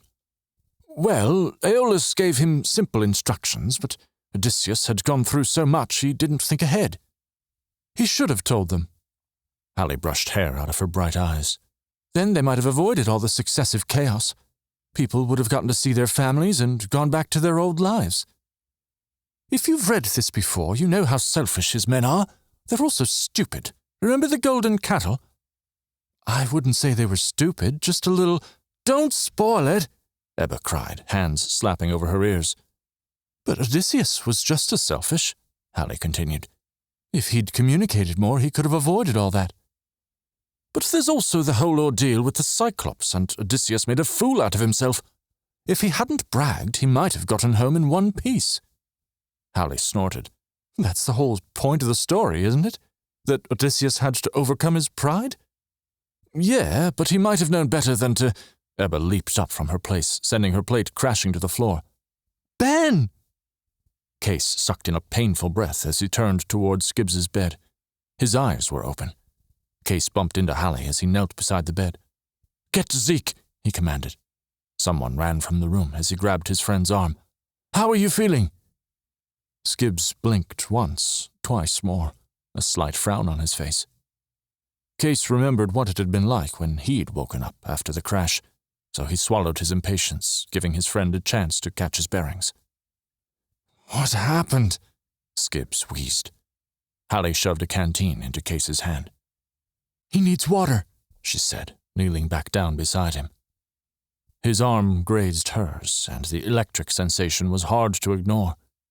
Kase shook his head, his curls bouncing. Focus, you dullcop. Skibbs was alive and awake, thank the stars. Before Kase could position his friend to give him the drink, Zeke appeared in the doorway, eyes widening when he saw Skibbs. Bless the stars and heavens above, he whispered. Then, more loudly, Ben, welcome back. I'll grab the supplies. Kase and Hallie helped him sit up. It was a difficult task. Skibbs could hardly move, and Hallie only had one good arm, but they managed it.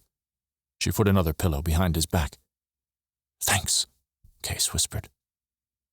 Hallie gave him a small smile as Kase helped Skibbs take a drink from the canteen. A bit dribbled down onto his shirt, but Skibbs ignored it. He did wince once, but he brushed off both Hallie and Kase's attempt to fix whatever hurt. Hallie finally gave them room and leaned on the doorframe. Ben finally spoke, his voice raspy from disuse. "Am I gonna survive?" Kase looked away. Hallie answered instead. "You broke 2 ribs to match your nose, as far as we could tell, and there's the matter of your concussion, but—" Zeke came back into the room, carrying the box of medical supplies. He set them on the chair Hallie had vacated. She moved her book before he could set the box on top of it, and Kase grinned at the gesture. When he realized what he was doing, he wiped the expression off his face. Skibbs, despite his rough condition, smirked. Kase glared back in warning. "What hurts?" Zeke asked. "Head?" Skibbs lifted a hand to rub it, wincing. "Arm, chest, everything. Got lost. Don't know what—" Skibbs coughed, and Zeke bent down to prepare an injection. How many clean needles did they have left? This mission wasn't going to end anytime soon, and they were burning through their medkits.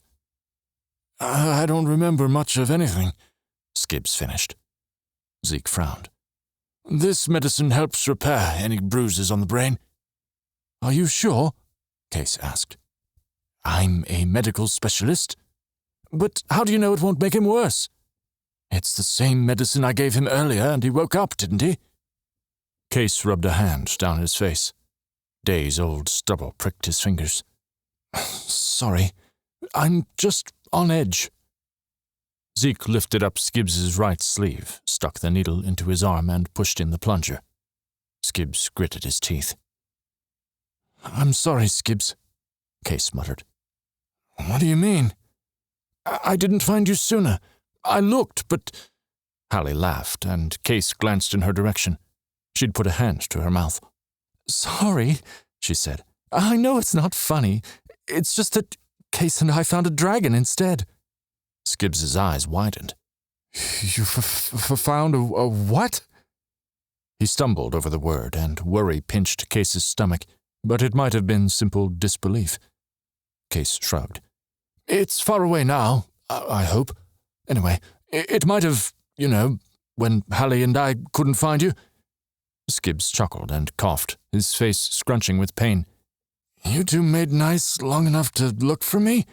I'm touched." Zeke laughed. "Their truce didn't last, don't worry." Hallie's cheeks went pink. "I'll check on Ebba. Glad you're awake, Ben." She barely got the words out before she fled the room, clutching her book like a shield. Kase scratched the back of his neck. "We're doing better at the moment, actually." Zeke snorted. "Only because I made you apologize." Kase threw his hands in the air, and Skibbs gave another pained and wheezing laugh. "Glad I'm back."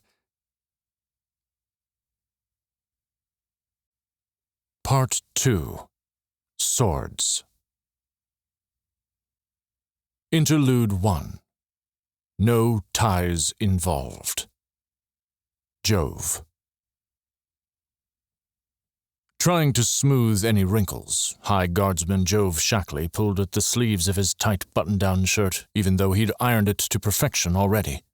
He hated these meetings, but they came with the territory. "I'm making a difference." That was his mantra, and one he repeated under his breath all too often. The soft glow from the electric bulbs hanging from the ceiling reflected on his wife's black hair, numerous little braids tied up into a knot at the nape of her neck. She smiled at him, and surrounded by frock coats and slacks of his dressing room, she was like the sun shining amongst the gloom. "I like this blue one." Clara held up a tie. "Brings out your eyes." He groaned. "Must I?" "Love, it's just a meeting," Clara chuckled. "You go to dozens of these a week." "Yes, but this one is different." He couldn't say any more than that. He hated keeping her in the dark, but being part of the High Council posed a security risk, naturally. She wrapped the tie around his neck and pulled at it, tying it with quick, efficient brown fingers. "Hetty's going to be there, right?" Hedy Coppin was his superior in the watch, a veteran of the High Council. The group consisted of the elected Stradats, senior members of the watch, and, of course, the Lord Capitan. It would almost be like a pleasant family dinner.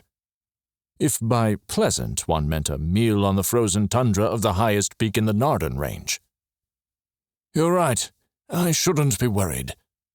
He straightened out the tie a little and looked at the effect in the mirror. It did bring out his eyes. Not that anyone at today's meeting would notice or care. Only his wife, but her opinion mattered most anyway. Clara ran her hands across his chest, straightening what she could. "If we end up with a boy, I'll be the one teaching him how to tie one of those." He rolled his eyes. "I think I'd rather have a girl, much easier to deal with, and no ties involved." She pushed a loose braid behind her ear, the other hand going to her stomach. She was just starting to show. "You'll be sorely disappointed if you think girls are any less wild." Jove cupped her chin and bent down to give her a swift kiss. "Whatever you say. I have to go." He grabbed his jacket and bowler hat and left their small but luxurious townhouse filled with landscapes Clara had painted. It wasn't much, but it was home. It pained him to think they'd probably need to find a bigger place before the baby came. He considered ordering a motor coach, but then decided he'd much rather walk. He and Clara didn't live too far from the Jade Center. As most of Kaivenna was built on the largest hill in the basin between the Nardens and the Silver Coast, many city-goers could see the center of the government from their own homes, even in the slums. Jove had always thought the building beautiful, with its stunning white stone and large glass dome, and the arched front facade reminded him of the cathedrals in the religious sector, dividing Lower and Upper Kaivenna. It was still a reminder of the work he had yet to do. His hand itched to go to his pocket and grab the cigarettes and lighter he'd stashed there. Clara hated him smoking in the townhouse, and Kase hadn't touched a cigarette since Anna died, but it calmed Jove. With a quick look around, he dug in his pocket, finding a thin smoke. He took it out and held it between his fingers. Not wanting to smell like smoke once he arrived, he only fiddled with it as he walked. Relief washed over him. The early morning air was crisp, with autumn slowly moving its way into winter. They'd soon have their first snow, but Jove wasn't sure how he felt about it. He'd loved it ever since he was a boy, but this year was different. On one hand, the snow already falling across the Narden Range meant the Searles were unlikely to attack until spring. However, that also meant the mission he'd sent his brothers on, well, even the fancy airship wouldn't be able to cross the mountains. That meant no matter what happened, whether they succeeded or failed, Jove wouldn't know until spring. His insides squirmed. As he ground the cigarette between his fingers, small bits of tobacco fell to the street. He tossed it aside. He'd sent a few transmissions to them over the weeks they'd been gone, but he hadn't heard any response. The wireless telegraph technology was new, and he couldn't say anything too important lest it be intercepted. But he thought he would have heard something. Anything. He hadn't told his mother or Clara any of that. It would only make them anxious, and his mother more frustrated with him. He comforted himself by remembering they might not even received his messages. Perhaps the tech was faulty. That reasoning helped ease his conscience a bit. Panicking this early wouldn't do any good. After flashing his identification papers, Jove nodded to the armed guard at one of the massive doors. "Hi, Godsman," the man said with a salute. Jove returned it and slipped in through the door. Entering the building, Jove took in the foyer. It was just as incredible as the outside, nearly all white with jade emblems. Those muted green symbols were the only true sources of color in the room.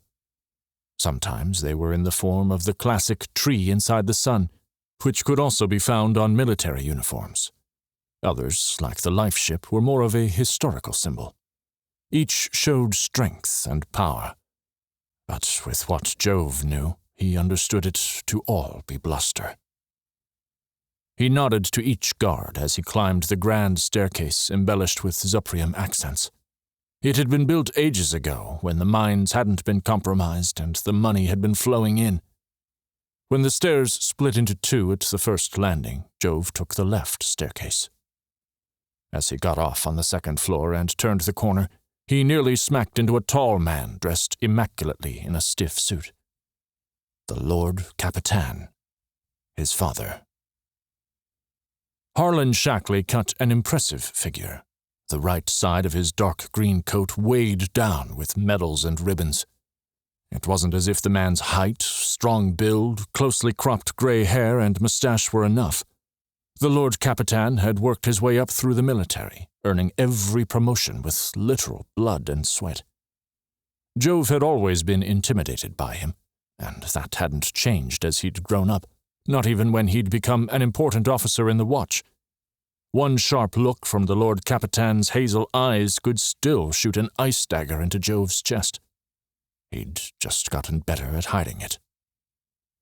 Zeke had clearly inherited Harlan's looks, but the Lord Capitan's cold personality was another matter entirely. Thank the stars. "High Guardsman," Harlan said, dismissing the aide he'd been conversing with. "Lord Capitan," Jove answered with a salute. His father saluted back, and they walked down the corridor toward the council room side by side. Harlan stopped and gave quick instructions to the guards they passed. Say what you would about the man, but Jove had to give him credit. Harlan was good at his job. Each guard saluted and faded back into their near-perfect posture, hands folded in front and electro-pistols waiting at their sides. Most even had swords hanging from belts, meant as a last resort. "I trust Lady Clara is well," the Lord Capitan said. "Yes, Lord Capitan." Jove kept his eyes trained forward on the tall council room doors at the end of the hallway. Had anyone told his father about the pregnancy? Jove decided the present moment wasn't the right time to tell him, if not. Harlan stopped just before the doors and dismissed the guards. Jove looked at him. What was he doing? Once the guards were out of earshot, Harlan leaned in close. "And the mission?" Jove shook his head. "Haven't heard anything." The Lord Capitan's lips thinned. "Sending Kase wasn't wise. After that stunt with the bikes. He's the best, Lord Capitan. You agreed with me on that?" After several sharp words in the family drawing room. Thankfully, it hadn't come to blows. "Yet his decision-making leaves something to be desired. Trainee Lawrence Hickson still lacks the use of his legs." Jove took a deep breath. "I sent the best team possible. Kase will prove you wrong." The last word had unintended bite. Jove didn't take it back, though his stomach turned at his foolish gumption. Harlan's eyes were daggers, but he merely worked his jaw. Jove hoped he wouldn't do anything here in full view of the other soldiers. "You'll contact me when you hear anything." Jove nodded, praying the relief that he'd avoided a shouting match wouldn't bleed onto his features. He straightened his tie and faced the entrance. Harlan followed and knocked a pattern against the solid wooden doors, a code to tell the guards it was the Lord Capitan who requested access. The entrance opened inward, and Jove cracked his neck as he followed his father inside. The council room was sparse in decor. All four walls were covered with dark, portraitless tapestries. No windows. Electric lanterns lined the walls, and the only other source of light was the dewdrop chandelier hanging above the round table. Today's meeting wasn't a large one, but the number of chairs made it seem like they were expecting more. Out of habit, Jove's eyes scanned the walls, where armed guards stood at regular intervals, far enough away from the table so as not to crowd nor overhear the people sitting there. The other participants were already seated, which included the Stradats and Hetty. Jove walked over to the table and bowed to each. He took a seat next to the graying Hetty, who nodded. She was a hawkish woman with a large, beak-like nose, as well as a fearsome, compassionate leader, one whom Jove was honored to serve under. In all her years in the watch, she'd seen more than Jove probably ever would. "Good morning." Stradat Richter smoothed out the papers in front of him. He was near the Lord Capitan's age, but he wasn't wrinkled in the slightest, and blonde streaks wove through his bright red hair. Jove had always figured his face was what had gotten him elected, rather than his pretentious politics.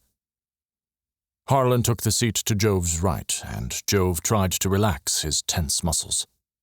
His father answered, "And to all of you?" Harlan hadn't even bothered to bow, of course. Jove knew what his father thought of how the country was run. He'd helped formulate the Eudora Jade mission in the first place. Hetty nodded to Harlan, leaning past Jove. "Good of you to join us, Lord Capitan."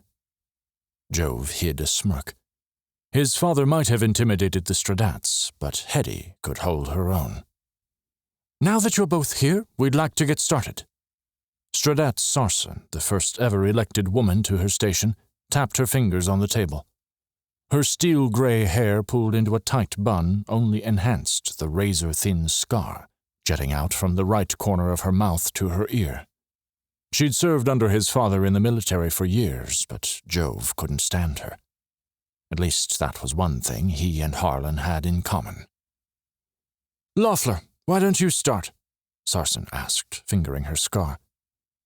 The man on Hetty's other side jumped with a snort, and Jove bit back a smile. Loeffler's voice was raspy as he began. "Yes, well, the Infrastructure Committee agreed to the changes in Lower Cavenna concerning the road to the outer gates."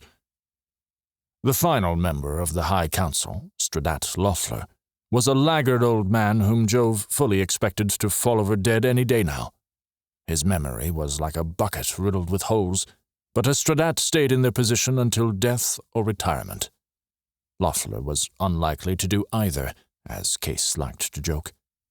Jove didn't disagree. The man was pushing 85 at least. As the man droned on, Jove found himself fading.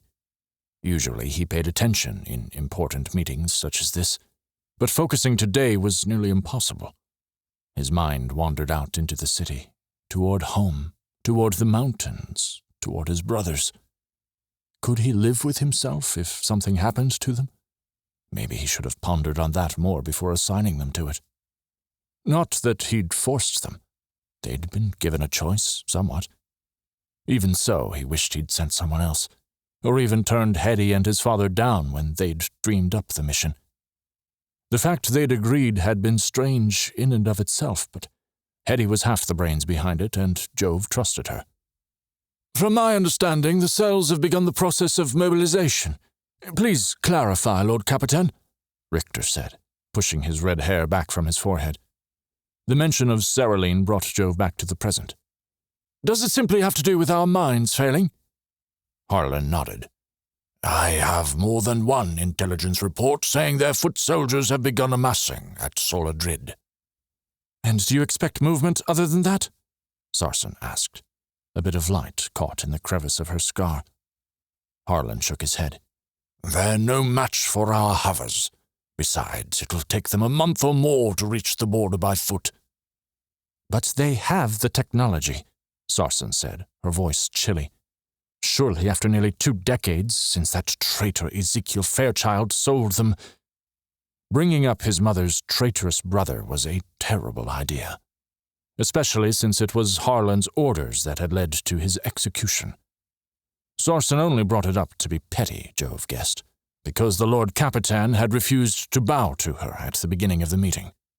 Blasted politicians. Jove cleared his throat. "The king isn't the only one pulling the strings. It's his second-in-command. Marcos Coria is a non-issue. Spineless." Sarson waved her hand in dismissal.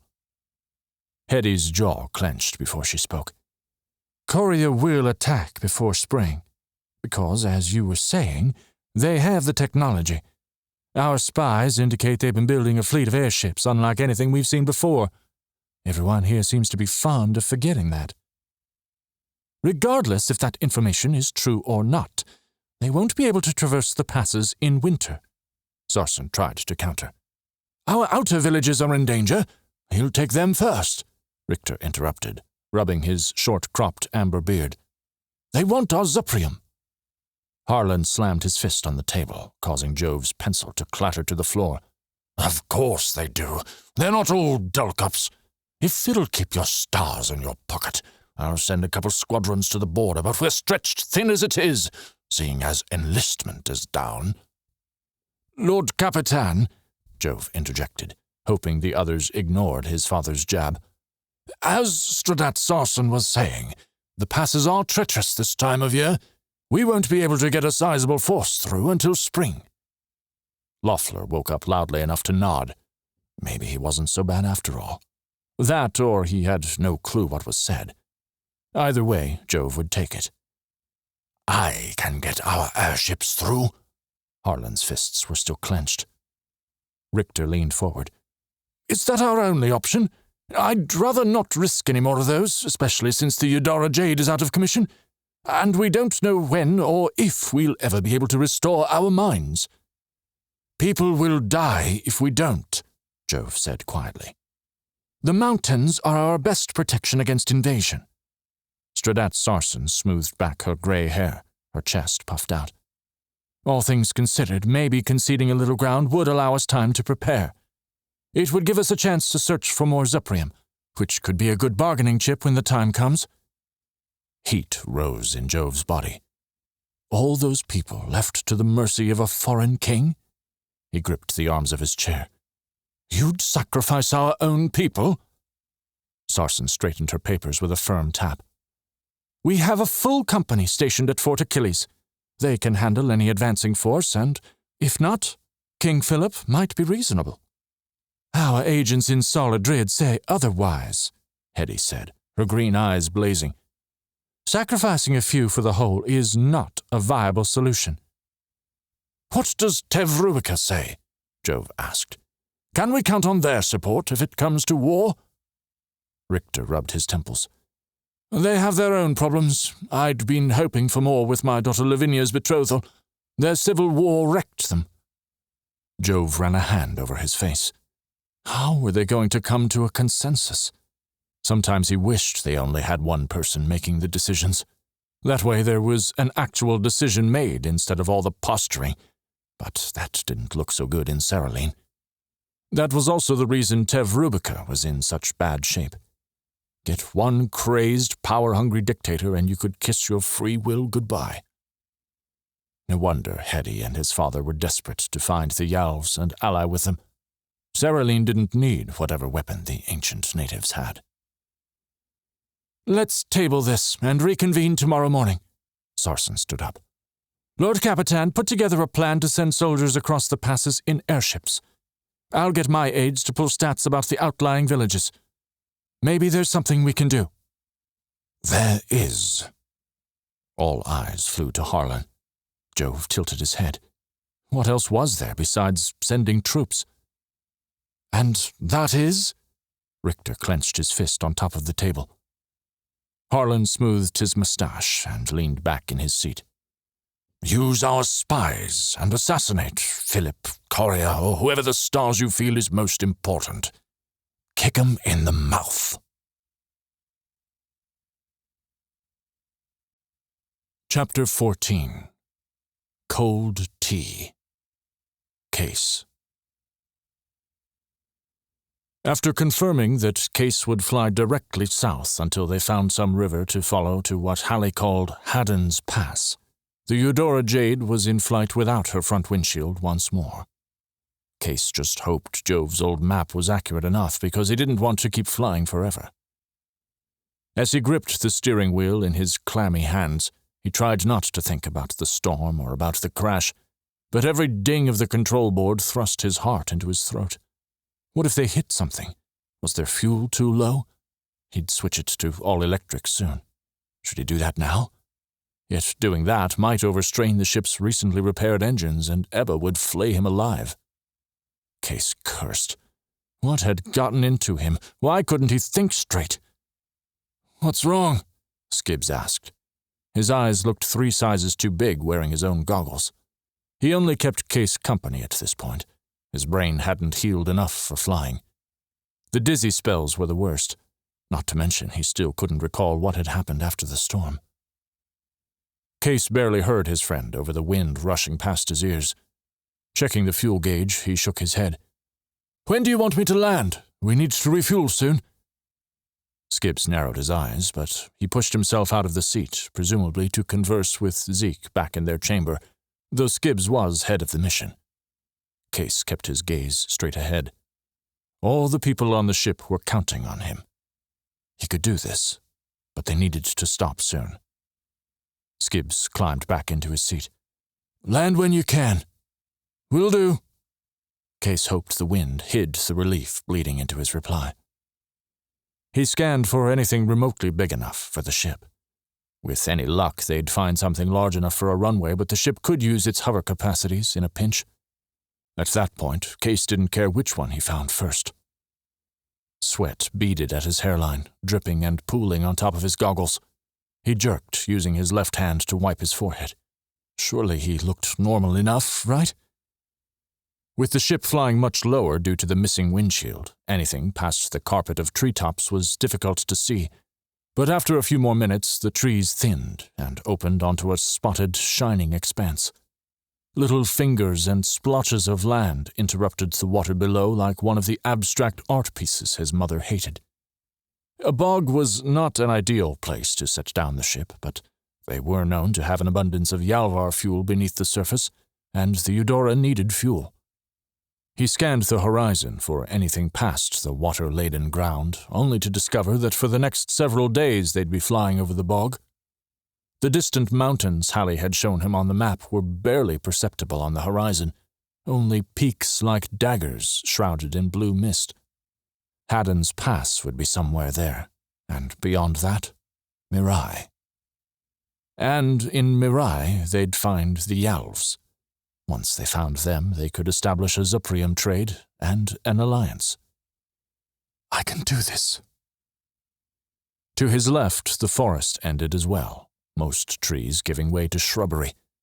Blast, and they hadn't passed anything suitable for hours. "Think we could find a big enough stretch of dry ground down there to land without sinking the ship?" Ben looked out and shrugged. "Sure, but maybe near the trees? That way we aren't completely out in the open." Slowing the engines and switching on the hover capacities, Kase turned the ship. Even the greenie would approve of such a sluggish turn, but the boy was probably still in the city infirmary trying to recover the use of his legs. His hands shook, but just outside where the forest ended, he spotted a good swath of brush and grass that didn't glisten with water. Even with his shaking hands, he managed to set the craft down better than he had in training.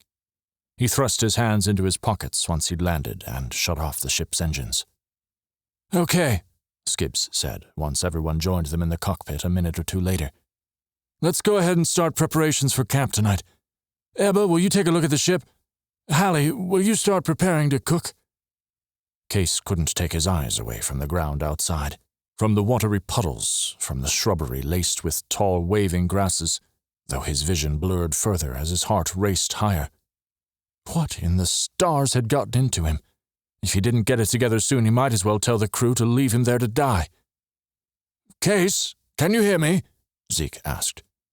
Kase shook his head to clear it. "I've heard you." "Then come on, you're helping me secure the area." Kase grumbled under his breath and pushed himself out of his seat. "What was that?" Zeke put a hand on his shoulder. "Do you have my pistol?" Zeke grabbed a weapon from the co-pilot's seat. "Here." By Kase's estimation of the sun, it was mid-afternoon, with only a few clouds dotting the sky. If he was in Kaivena, he might have begged his hover captain to train through the midday meal, where he could pretend he was all alone. Instead, he was miles away from the capital, and the Lord Capitan would kick him off the cruise if he wasn't successful on this mission. Of course, none of that would matter if the thought of flying made him want to hurl. Stop being a stars idiot. He and his brother left the ship, their boots squelching on the sodden ground.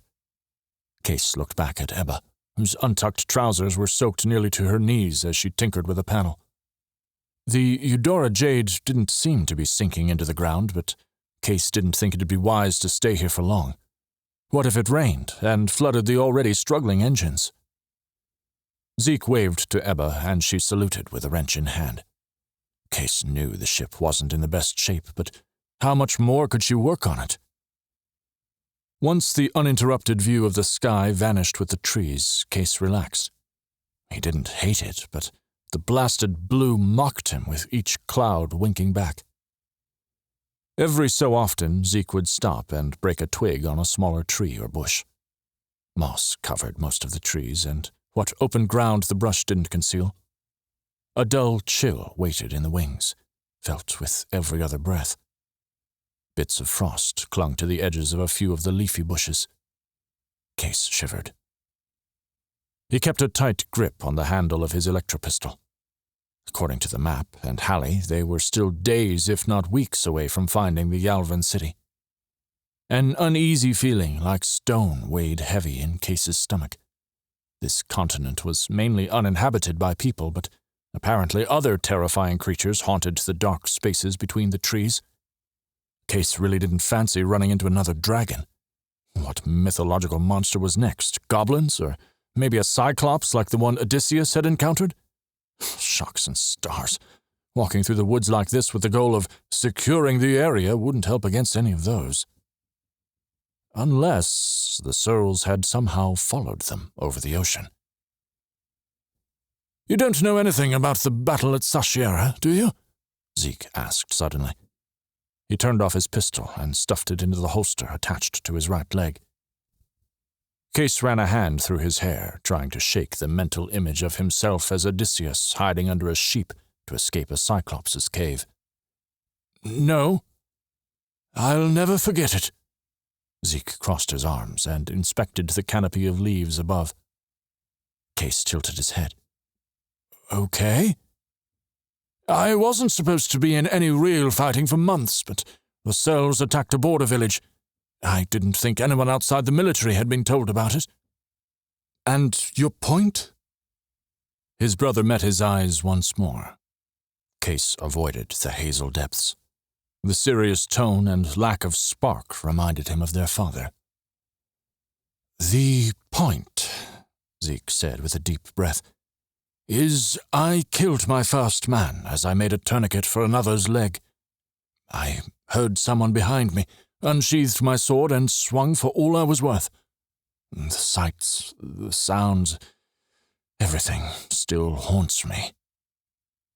With a pristine, military-grade boot, Zeke traced small swirling patterns in the dirt.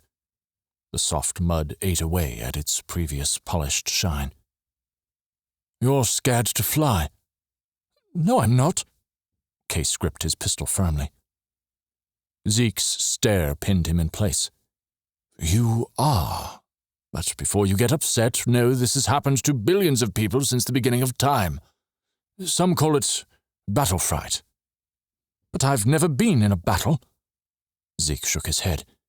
"You crash-landed an airship in the middle of a storm. Only the moons know how you did it. You don't have to kill a man to experience something like it." Kase struggled not to roll his eyes. "Fine, say I have this thing. What am I supposed to do? Hypothetically." Zeke took his pistol back out and cocked it. He started off, gesturing for Kase to follow. "First, acknowledge you're scared to fly." "I'm not." "Hypothetically, of course." "Fine. I first have to acknowledge I'm scared to fly if I have this battle fright. What's next? Anything useful?" They walked for a quarter-mile before Zeke stopped to inspect the ground. In the mud, clear of moss and other plants, a hoofprint appeared. "Looks like we might be able to find some bigger game here. That should make everyone happy." Zeke bent over and broke a few branches on a neighboring bush before standing once more. "After you acknowledge the problem, you can go through the reasons why. This doesn't work for all types of battle fright, but it helps if you understand your fear." "We almost died in a crash, that's the why," Kase grumbled. Zeke smiled. And now we have you past the first step." "What? No, Case stopped when Zeke didn't break eye contact. "Fine. I'm scared to fly. I don't think anyone else would be better off." "I don't doubt it. Anyway, then you use logic to combat the fear. For example, if I hadn't killed that man, he would have killed me." Zeke's fingers left a muddy streak on his uniform jacket as he brushed them off and continued forward. "I had no choice. Looking at it that way helps." "But that doesn't help me at all." Zeke spun. "For stars' sake, think it through. You crash-landed a hover in a storm. That's why you're nervous about flying. Now, use logic. Try it." Case walked a bit further. "If I had been a worse pilot, we wouldn't be having this conversation." "Very true. Now, keep going." "And if we didn't continue the mission because we were dead, everyone back home would be upset. Not father, but mother would be a wreck. Of course, we'd probably lose the war, and that would be even worse." If Zeke had a problem with Case talking about Harlan that way, he didn't say anything. Instead, he prodded Case even more. "What else?" "If I hadn't been a pilot, someone else would have gone on this mission, and they couldn't handle what I did." Zeke shrugged. "Okay, next step. You've explored what you're struggling with, why, and the logic behind it. Now, you have to force yourself to face it. Or at least that's what I did." "So we fly again?" "Tomorrow, but it's up to Ben, technically. It'll be too dark tonight, and we should refuel before taking off again." "Yeah. It's not going to be easy, but it'll get better over time. At least in your case. Killing someone, even if he's trying to kill you, is never easy, but it helps knowing you're doing it because everyone is depending on you to keep them safe." "Is that how you cope?" Zeke nodded. "I'm sure there's something else I could do, something healthier, but I don't have the time nor the energy. I'm always on duty, and what I'm doing works fine for now. Perhaps when I'm done, I can do something further. I have insomnia from time to time, but it's better than the nightmares." The lightning flashed in Case's mind, and he shook his head to rid himself of the memory. To entirely forget what had happened would be near impossible. But he had to live with it, and figure out how to get them all home. He stood a little straighter. The crew needed him. "What do you think that is?" Case looked over at his brother and followed his gaze. Off to the right, and half hidden behind trees and under moss, stood something. It wasn't a tree or a bush, it wasn't a dragon, at least Case didn't think it was. Zeke cocked his pistol, and Case followed suit. "Do you think it's an animal or something? Or just a weird plant? It's not moving." His brother shook his head. "No, it looks human, see?" He stepped towards the thing, Case right behind him. "That one bit looks like an arm, but it looks like nature's taken it over." Zeke held his pistol up, ready to fire. Case agreed as they got closer. Zeke was right. The thing's arm was out in front, as if at one point it had dangled something from its corroding fingers. It was a statue of a man, or had been in a previous life. Moss grew from its cracks. Bits of its face were missing, and rain and time had smoothed folds in its stone cloak wrapped around the statue's broad shoulders. Case reached out and brushed a hand over its surface. Bits of craggy rock caught on the pads of his fingers. Zeke holstered his electro-pistol. "I know we're a good way from Mirai, but I think this is a positive sign. At least we're on the right track." Case shrugged. "Except no one's probably been out this way for who knows how long. Don't know how much it'll help us." He took his eyes off the statue and spotted another one through the trees. "Look, there's more." "We should probably go back and get Alli. She would want to see this." Case ignored his brother and strode toward the other statue. "Let's do a little investigating first. Wouldn't want her to be disappointed."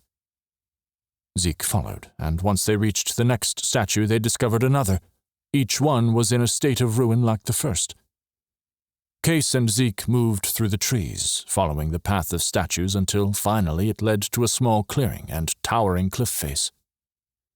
but it was the structure carved into the stone that stopped them in their tracks. Bits of zuprium adorning the stones and the archway into the small courtyard reflected the late afternoon light. The metal wasn't structural, from what Kase could tell, but added as accents, rimming the bricks and molded into letters decorating the archway. "Okay, you were right," Kase breathed as he stepped up into the opening. "Alli should have come with us." Zeke pulled out his electropistol. "She'll have to come inspect it tomorrow. By the time we get back to camp and then trek back here, it'll be too dark. And after your escapade with the dragon—" Kase rolled his eyes and stepped through the archway. "Yes, it was terrifying. Yes, it might have burnt us to a crisp, but the electropistol worked against it. None of that stars-blasted trash about the dragon's hide being too thick for magic or whatever to get through was true." "What are you going on about?" Zeke asked as he stepped through the archway. The sparks at the end of his pistol fizzled out. He uncocked it and set it in the holster. "Odd. You know, the old stories about knights and mages fighting—" Kase paused at his brother's blank stare. "They're mostly novels from First Earth." "You know I don't read." Kase shrugged and turned back toward the courtyard. Cracked and weed-ridden stone covered the floor and led to an even larger archway and decaying wooden door. He crept across the stone and grasped the handle. But the door didn't budge. Kase tugged, grunted, and tugged again. A light breeze like whispers tousled his curls. "Blast it, it's locked!" He released the handle and kicked the door for good measure. "Don't do that!" Kase crossed his arms and turned. "Didn't hurt anything? You're impossible sometimes. You know that, right?" Zeke stepped up next to him and put a hand on the door. "It feels like stone, but my eyes tell me it's wood." Kase snorted. "Must be that Yalvan magic. That writing above the entrance definitely looks like what was on the cover of that book Alli was reading the other day." "Yalvan magic?" Zeke rubbed his chin. "I don't know much about the Yalvs myself, but I doubt it.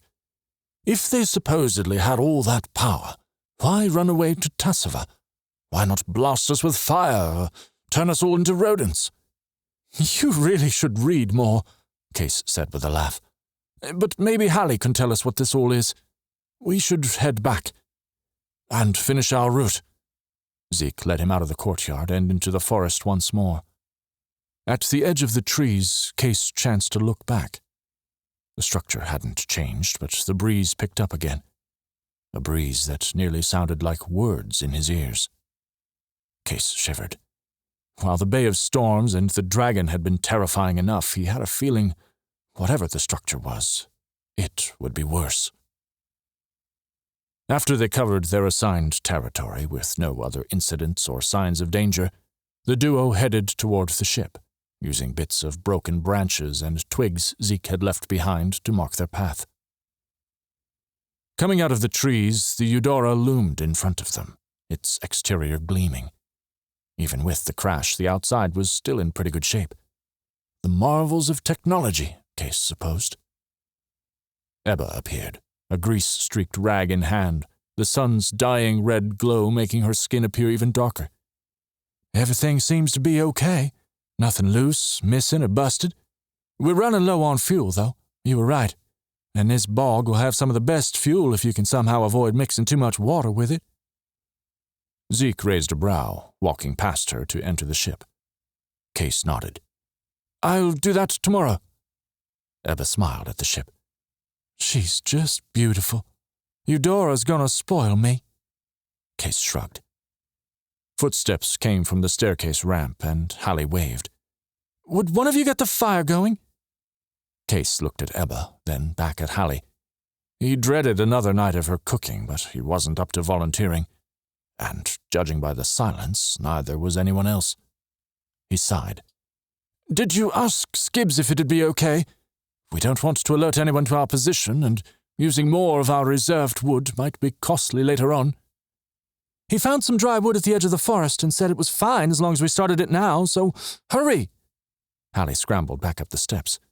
She tripped on the last one, but caught herself before she fell off. Zeke said something about her being careful and followed her inside. He turned to Ebba. So how were you at the woods over there?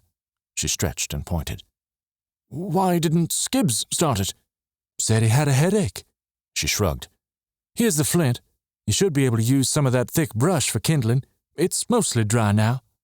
No, I can't, Kase protested as Ebba shoved the bit of flint into his hand. Bye.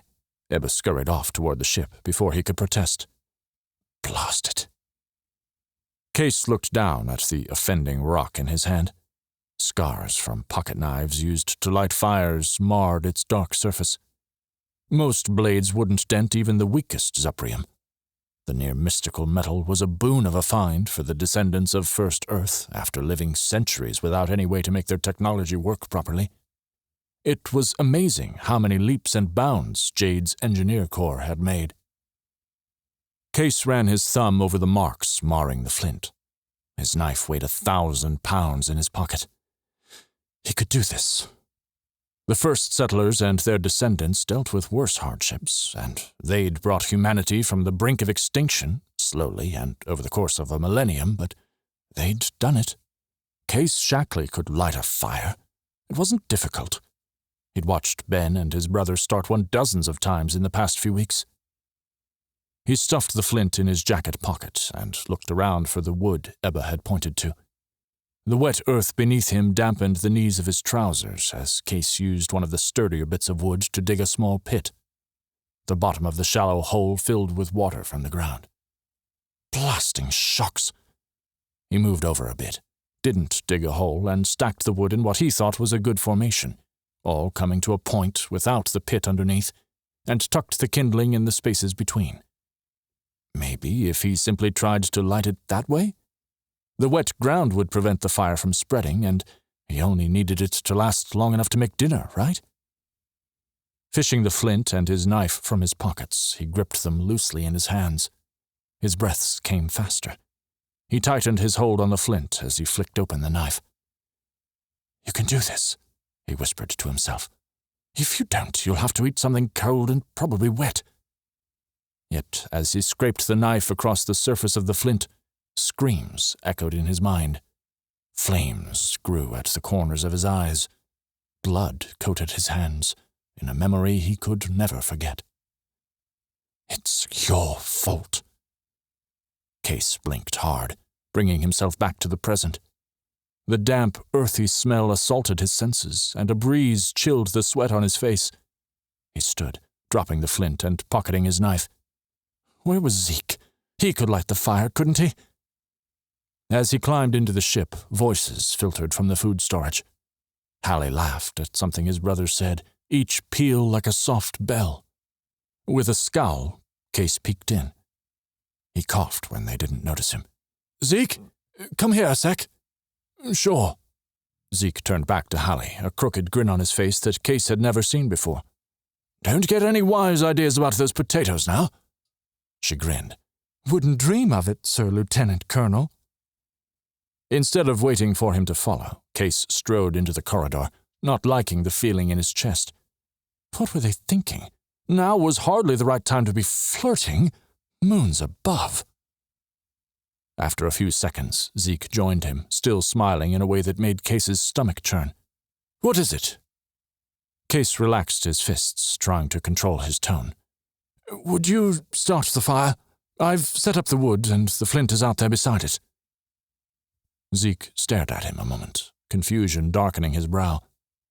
After a moment, his eyes dropped to Anna's ring on Kase's hand and softened in understanding. Remember what we talked about today? Kase looked down at his boots. He stopped fiddling with the ring. Stars, he hadn't even realized he'd started. You need to acknowledge the problem, Zeke whispered. He was right, but Kase didn't have an issue with acknowledging it. He ran a hand down the smooth metal wall of the Eudora. I can't get through this one. It might help at least. It won't. Kase's ears burned. The flying thing, sure, but this... You don't get it. Just start the fire, will you? Zeke chewed on the inside of his cheek before squeezing Kase's shoulder lightly. All right. Kase nodded in thanks as he left, the pit in his stomach growing. Zeke was just trying to help, he knew that, but this was one fear he couldn't face just yet. Kase knew Alli would be too excited to eat dinner after hearing about the discovery that afternoon. Light from the fire only enhanced her overly large grin. "Oh, my blessed stars!"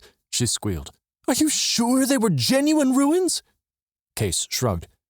The building didn't seem too old, but the statues leading to it, on the other hand, might have been. Alli stood, bits of potato and dried carrots flinging from the plate held loosely in her hand. "Do you think we have enough light now? I really want to go inspect. Oh, stars, I can't believe we've found—" "Not tonight," Zeke interrupted.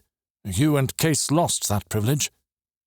Alli sat down with a grumble, but she eventually sighed. "All right, but I'll go first thing in the morning." "I'll go with you," Skibbs spoke up. "Kase and Ebba can handle the refuel.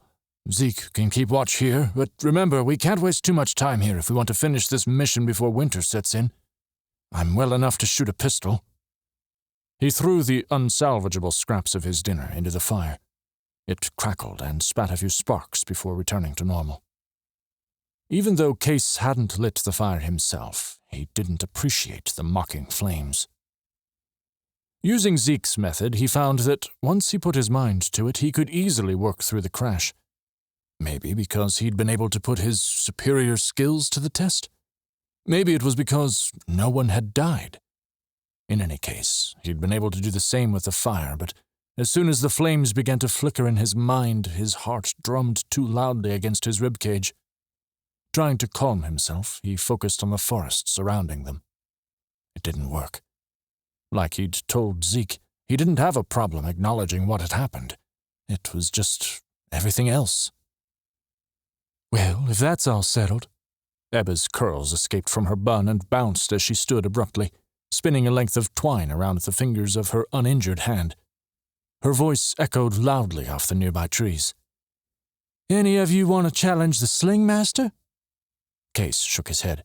He'd completely zoned out again. Stars, Zeke was right. Whatever this battle fright stuff was, it could really knock a person down. He peeked over at his brother.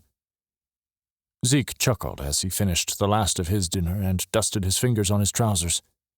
"Us Shackley boys used to have slinging contests out in our courtyard. Kase here busted one of the manor's windows." "I still won," Kase huffed, but he stood, glad for the distraction. "And if I remember correctly, Jove took the blame for it." "Mother's face was nearly purple." Kase grinned, relief bleeding into every muscle. "In other words, we'll take you up on your challenge. Skibbs?" His friend shook his head. "Nah, never tried and never will. An electro pistol is good enough for me." "Will someone teach me?" Alli brushed off her trousers with one hand. Kase smirked. He'd win this one, no problem. "Come on." Zeke grabbed Skibbs' shoulder. "Kase isn't a bad teacher, believe it or not." Ebba laughed, and Kase glared at her. "I won nearly every time my brothers challenged me." She raised a dark brow. "Fine, then. Prove your worth, city boy." He took the twine sling from Ebba and picked out a stone from under a nearby tree. It was the size of his palm and relatively smooth. While it had a few crags along the side, it would work. He walked back to the fire, ignoring Ebba's smirk and Hallie's too excited grin. He cracked his neck and stretched his arms out, loosening his shoulders. Years had passed since those sunny afternoons in the manor courtyard with his brothers, Anna cheering on from the side if she managed to escape their mother's latest tea of overly dignified ladies in corsets. He swallowed hard and shook out his arms a little, the rock and sling still in his hands. "Stop stalling," Ebba barked, laughter lacing her voice. "I know my skills are intimidating, but there's no harm in admitting you're scared." "If you had any real skills, you'd know you have to get loose first," Kase threw back at her. He pushed the small loop over his pointer finger and grasped the knot on the other side of the twine. "Now, what's my target?" Zeke dug in his pocket and pulled out his pocketknife. "Can we borrow a piece of parchment from your sketchpad, Alli?" She nodded and rummaged through her book, finally ripping a page free. I messed up this sketch the other day when I tried drawing that dragon." Sure enough, a rough outline of what Kase and Alli had fled from in the forest was scrawled across the page. It wasn't the best, but not terrible, considering her shoulder still hadn't fully healed. "You might have a little trouble slinging with your shoulder." She shrugged. "I can use my other arm." "Your left?" "Sure." "Whatever you say." Kase placed the rock in the sling's split pouch as Zeke stuck the drawing of the dragon in a tree about 15 yards away. Once his brother finished, Kase whipped the sling in a figure-8 motion. It was well made. He personally preferred a leather pouch and sturdier cord, but it still felt good with the weight at the end. When he was certain of his target, he let the rock fly. It smacked the tree with a soft thump just below the dragon's gaping mouth. He put his hands on his hips. "That's how you sling a rock, my friends." Hallie's eyebrows rose, and Zeke shook his head, a small smile spiriting across his features. Skibbs rolled his eyes, but Ebba scowled. "I could have hit the thing square in the eye." Kase picked up another rock. "Let's see who's best, then." She stalked up and snatched the sling from his fingers. Kase turned back to the others. "You in?" Zeke held up a stone. "I'll go after Ebba. Alli, find the smoothest stone you can." She nodded and headed toward the far side of the ship, while Ebba warmed up her uninjured limb. Kase looked at Skibbs. "You sure you don't want to try?" He pushed his blonde waves from his eyes. "I'd rather heckle." "You're a terrible heckler." "Not true." Kase raised a single brow. "Then why aren't you commenting on how Ebba looks like she's drowning with that terrible warm-up? Especially troubling as she's only doing it with one arm." "I heard that, you stern and oaf."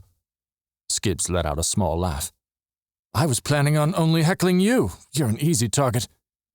Kase narrowed his eyes. "Unfortunately for you, I'm an excellent shot, as you saw." "Sure." Skibbs rolled his eyes. Ebba, as it turned out, was just as good as Kase, even with one arm broken. She hit the target a little to the right of Kase's mark, and puffed out her chest for a full minute while Zeke warmed up.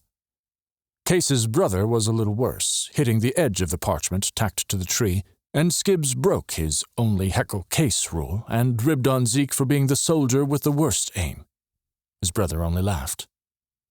And then there was Alli. Her face scrunched with concentration. If it wasn't chilly that evening, she probably would have been sweating too. Kase hid a small smile behind his hand. With a violent swing of her left arm, she loosed the rock at the worst time. The stone flew backward and clattered into the empty cockpit. Ebba cackled. "Stern, you're worse than my brother Aaron, and he's bad. Couldn't hit a wheat field at harvest." Kase caught the scholar's blush, and he chewed the inside of his cheek. "Not bad for her offhand." Skibbs was silent, but Zeke had a bit of encouragement. "You have decent aim landing it in the cockpit like that.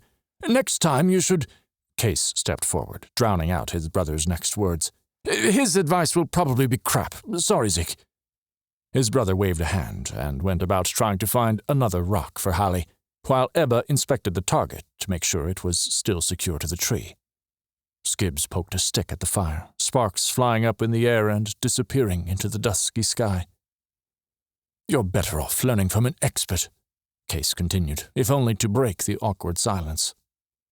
Alli shrugged and handed him the sling. He took the small loop and tightened it around his finger. "Make sure you get it wound up properly without tangling the string. Plus, you're too tense. Relax a little and keep both eyes open. You closed both last time." "Did not." "Did too." She tapped her foot. "Anything else?" Kase looked back at the cockpit, then back to her. "What were you aiming at?" "The target, obviously." She waved her hand in the air.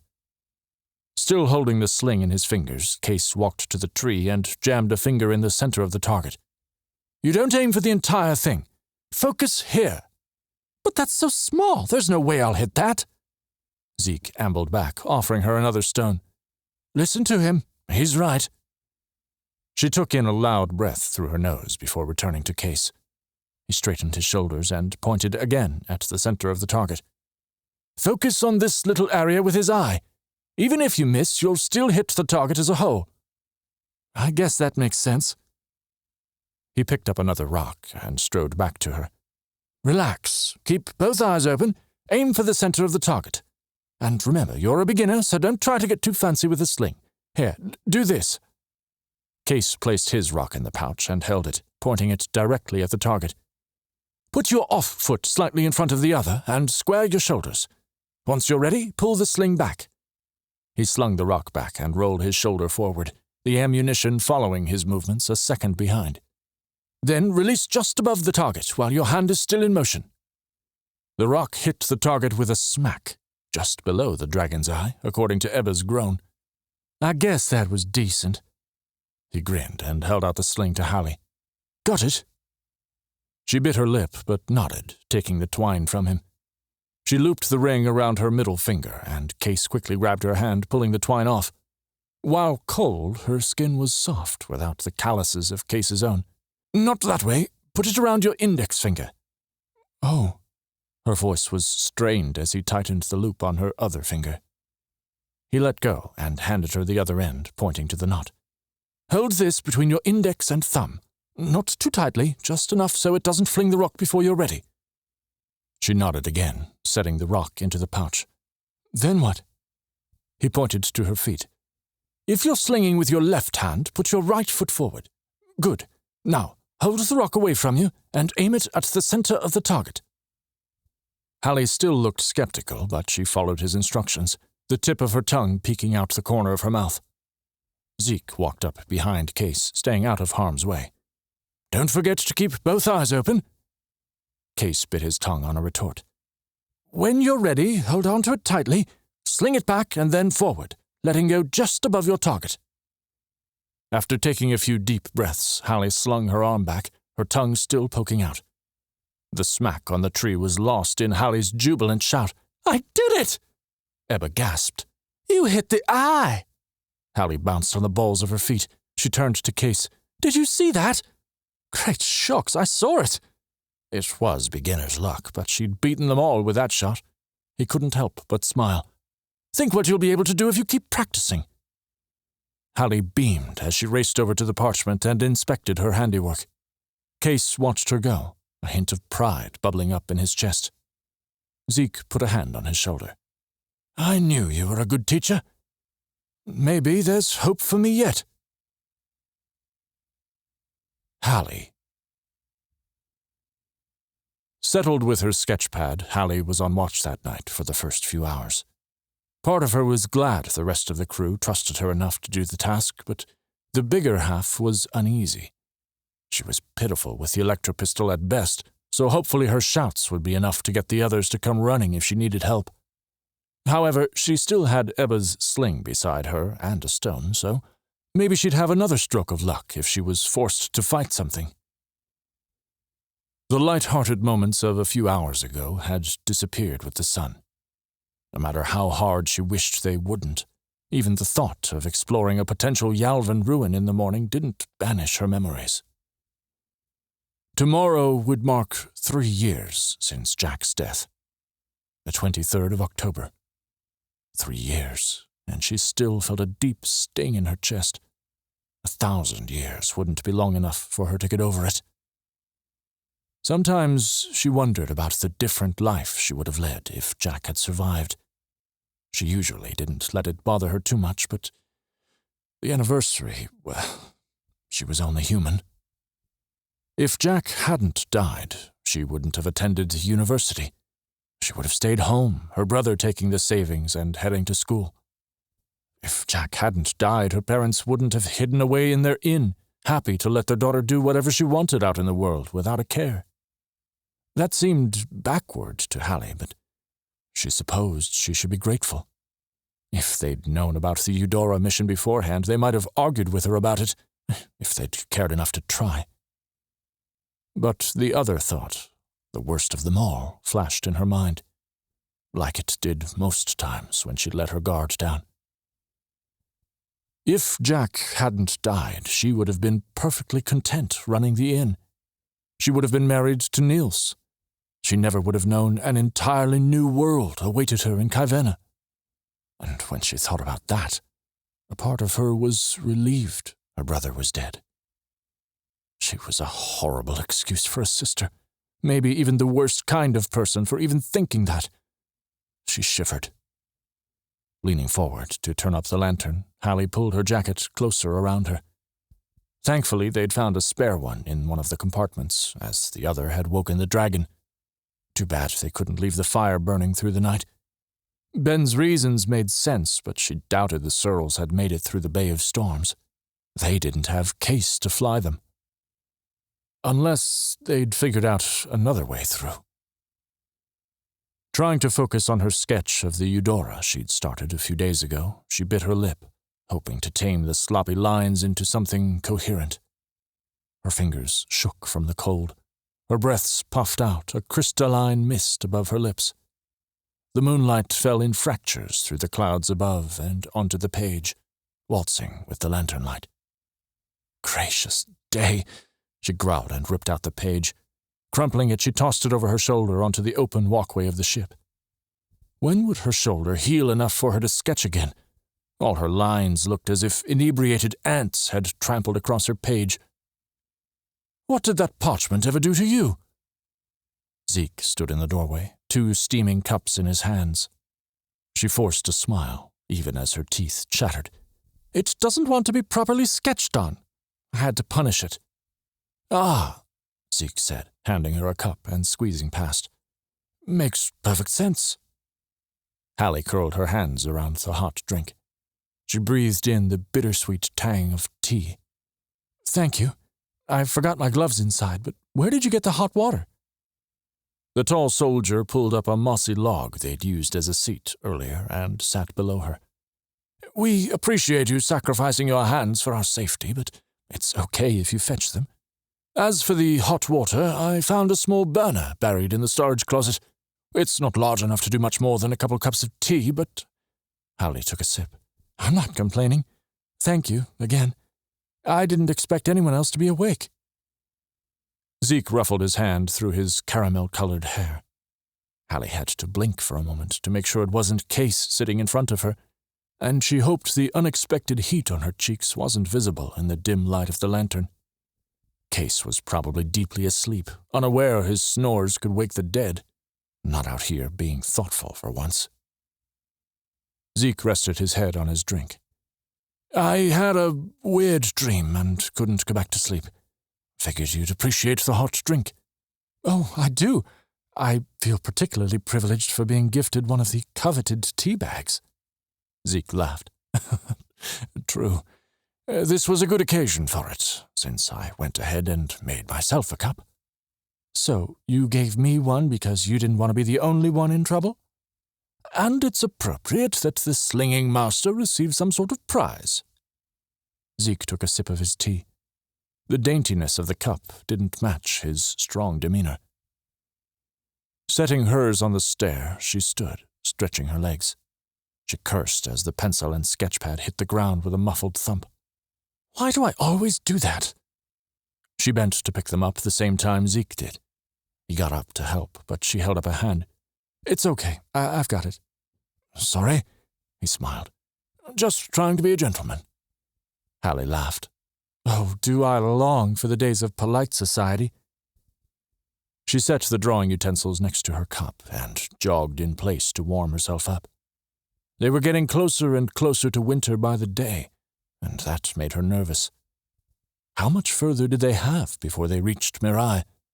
If they were to broker an alliance and secure a Zuprium trade, would they reach home before winter raged? Would they even be able to make it back through the Nardens? So, Zeke started, as you're the scholar, what are your thoughts about the mission so far? Have you found anything interesting other than the dragon? I feel like I should be more shocked than I am about that whole ordeal, but everyone knows Tassava isn't anything like our own continent. He said it so matter-of-factly, as if it were an everyday occurrence. Alli shook her head. Nothing. I wish I could tell you more, but none of my classes ever covered this part of the world. I did that reading on my own with the records we have, which aren't incredibly forthcoming. Only the Jadian government knew the Yalves went into hiding over here. She scuffed the tip of one boot in the dirt. Aren't you worried we won't be able to get back? Zeke took a long sip of tea. I have to believe we will. Jove has faith in us, or he wouldn't have picked us. There's a reason Kase is on this mission, despite being, well, Kase. He's one of the best pilots there is. No kidding. I still can't believe we survived not only the storm, but the landing, too. And when that Searle shot at us? Zeke nodded. I could hardly believe it either, but here we are, and we have Kase to thank for it. I already did. I'm pretty sure it went straight to his head. Alli rolled her eyes. He's not so bad once you get to know him. He's just terrible at making new friends. Being the Lord Capitan's son doesn't help much. She wouldn't say Kase's treatment of her in the beginning was simply terrible at making new friends. Although Zeke's tone was light, Alli still blushed, but she pressed on. But you're also the Lord Capitan's son, so... Zeke's smile was wry. Kase has had it rougher than me, especially since Anna died. He took it hard. The press was all over it because she was a Shackley. Don't get me wrong, Kase can be a star's idiot, but he does have a softer side. Alli didn't know how to respond. Of course, she didn't understand how his life was. She wasn't anyone of importance, but that still didn't mean he could treat someone like dirt. He's a good pilot, and he taught me how to use the sling. I'm thankful he's here, Alli said, by way of apology. Me too. Ebba's also a whiz at fixing this ship. She's truly a genius. Zeke stood. Exactly. I'm amazed she was able to do what she did after we landed on the beach. She played with the chain, holding Jack's pocket watch, and looked out at the darkness surrounding them. She stood. I'm going to do a quick loop around the ship and then get back to sketching. I still have a little while until I need to wake you. Zeke raised his cup to her. I'll try to get back to sleep then. You should probably finish your tea before it gets cold. And I'd suggest taking the electro-pistol when you do your loop. Or at least the sling. Oh, right. She grabbed the tea and took a sip. Ugh, already lukewarm. She coughed. What's wrong? She shook her head. I hate cold tea. He laughed and took it from her. Holding the string of the tea bag with his thumb, he poured the liquid out to the side of the staircase ramp. He tipped his head. See you in a few hours. She nodded as he walked up the stairs and out of sight. Blowing out through her lips, she grabbed the pistol and cocked it. It was probably a safer bet than the sling, though she put the latter in her jacket pocket. The electric sparks at the end of the pistol provided a little light, too. She began her slow circuit. When she came back to the steps, she smiled. At the top sat a pair of men's gloves.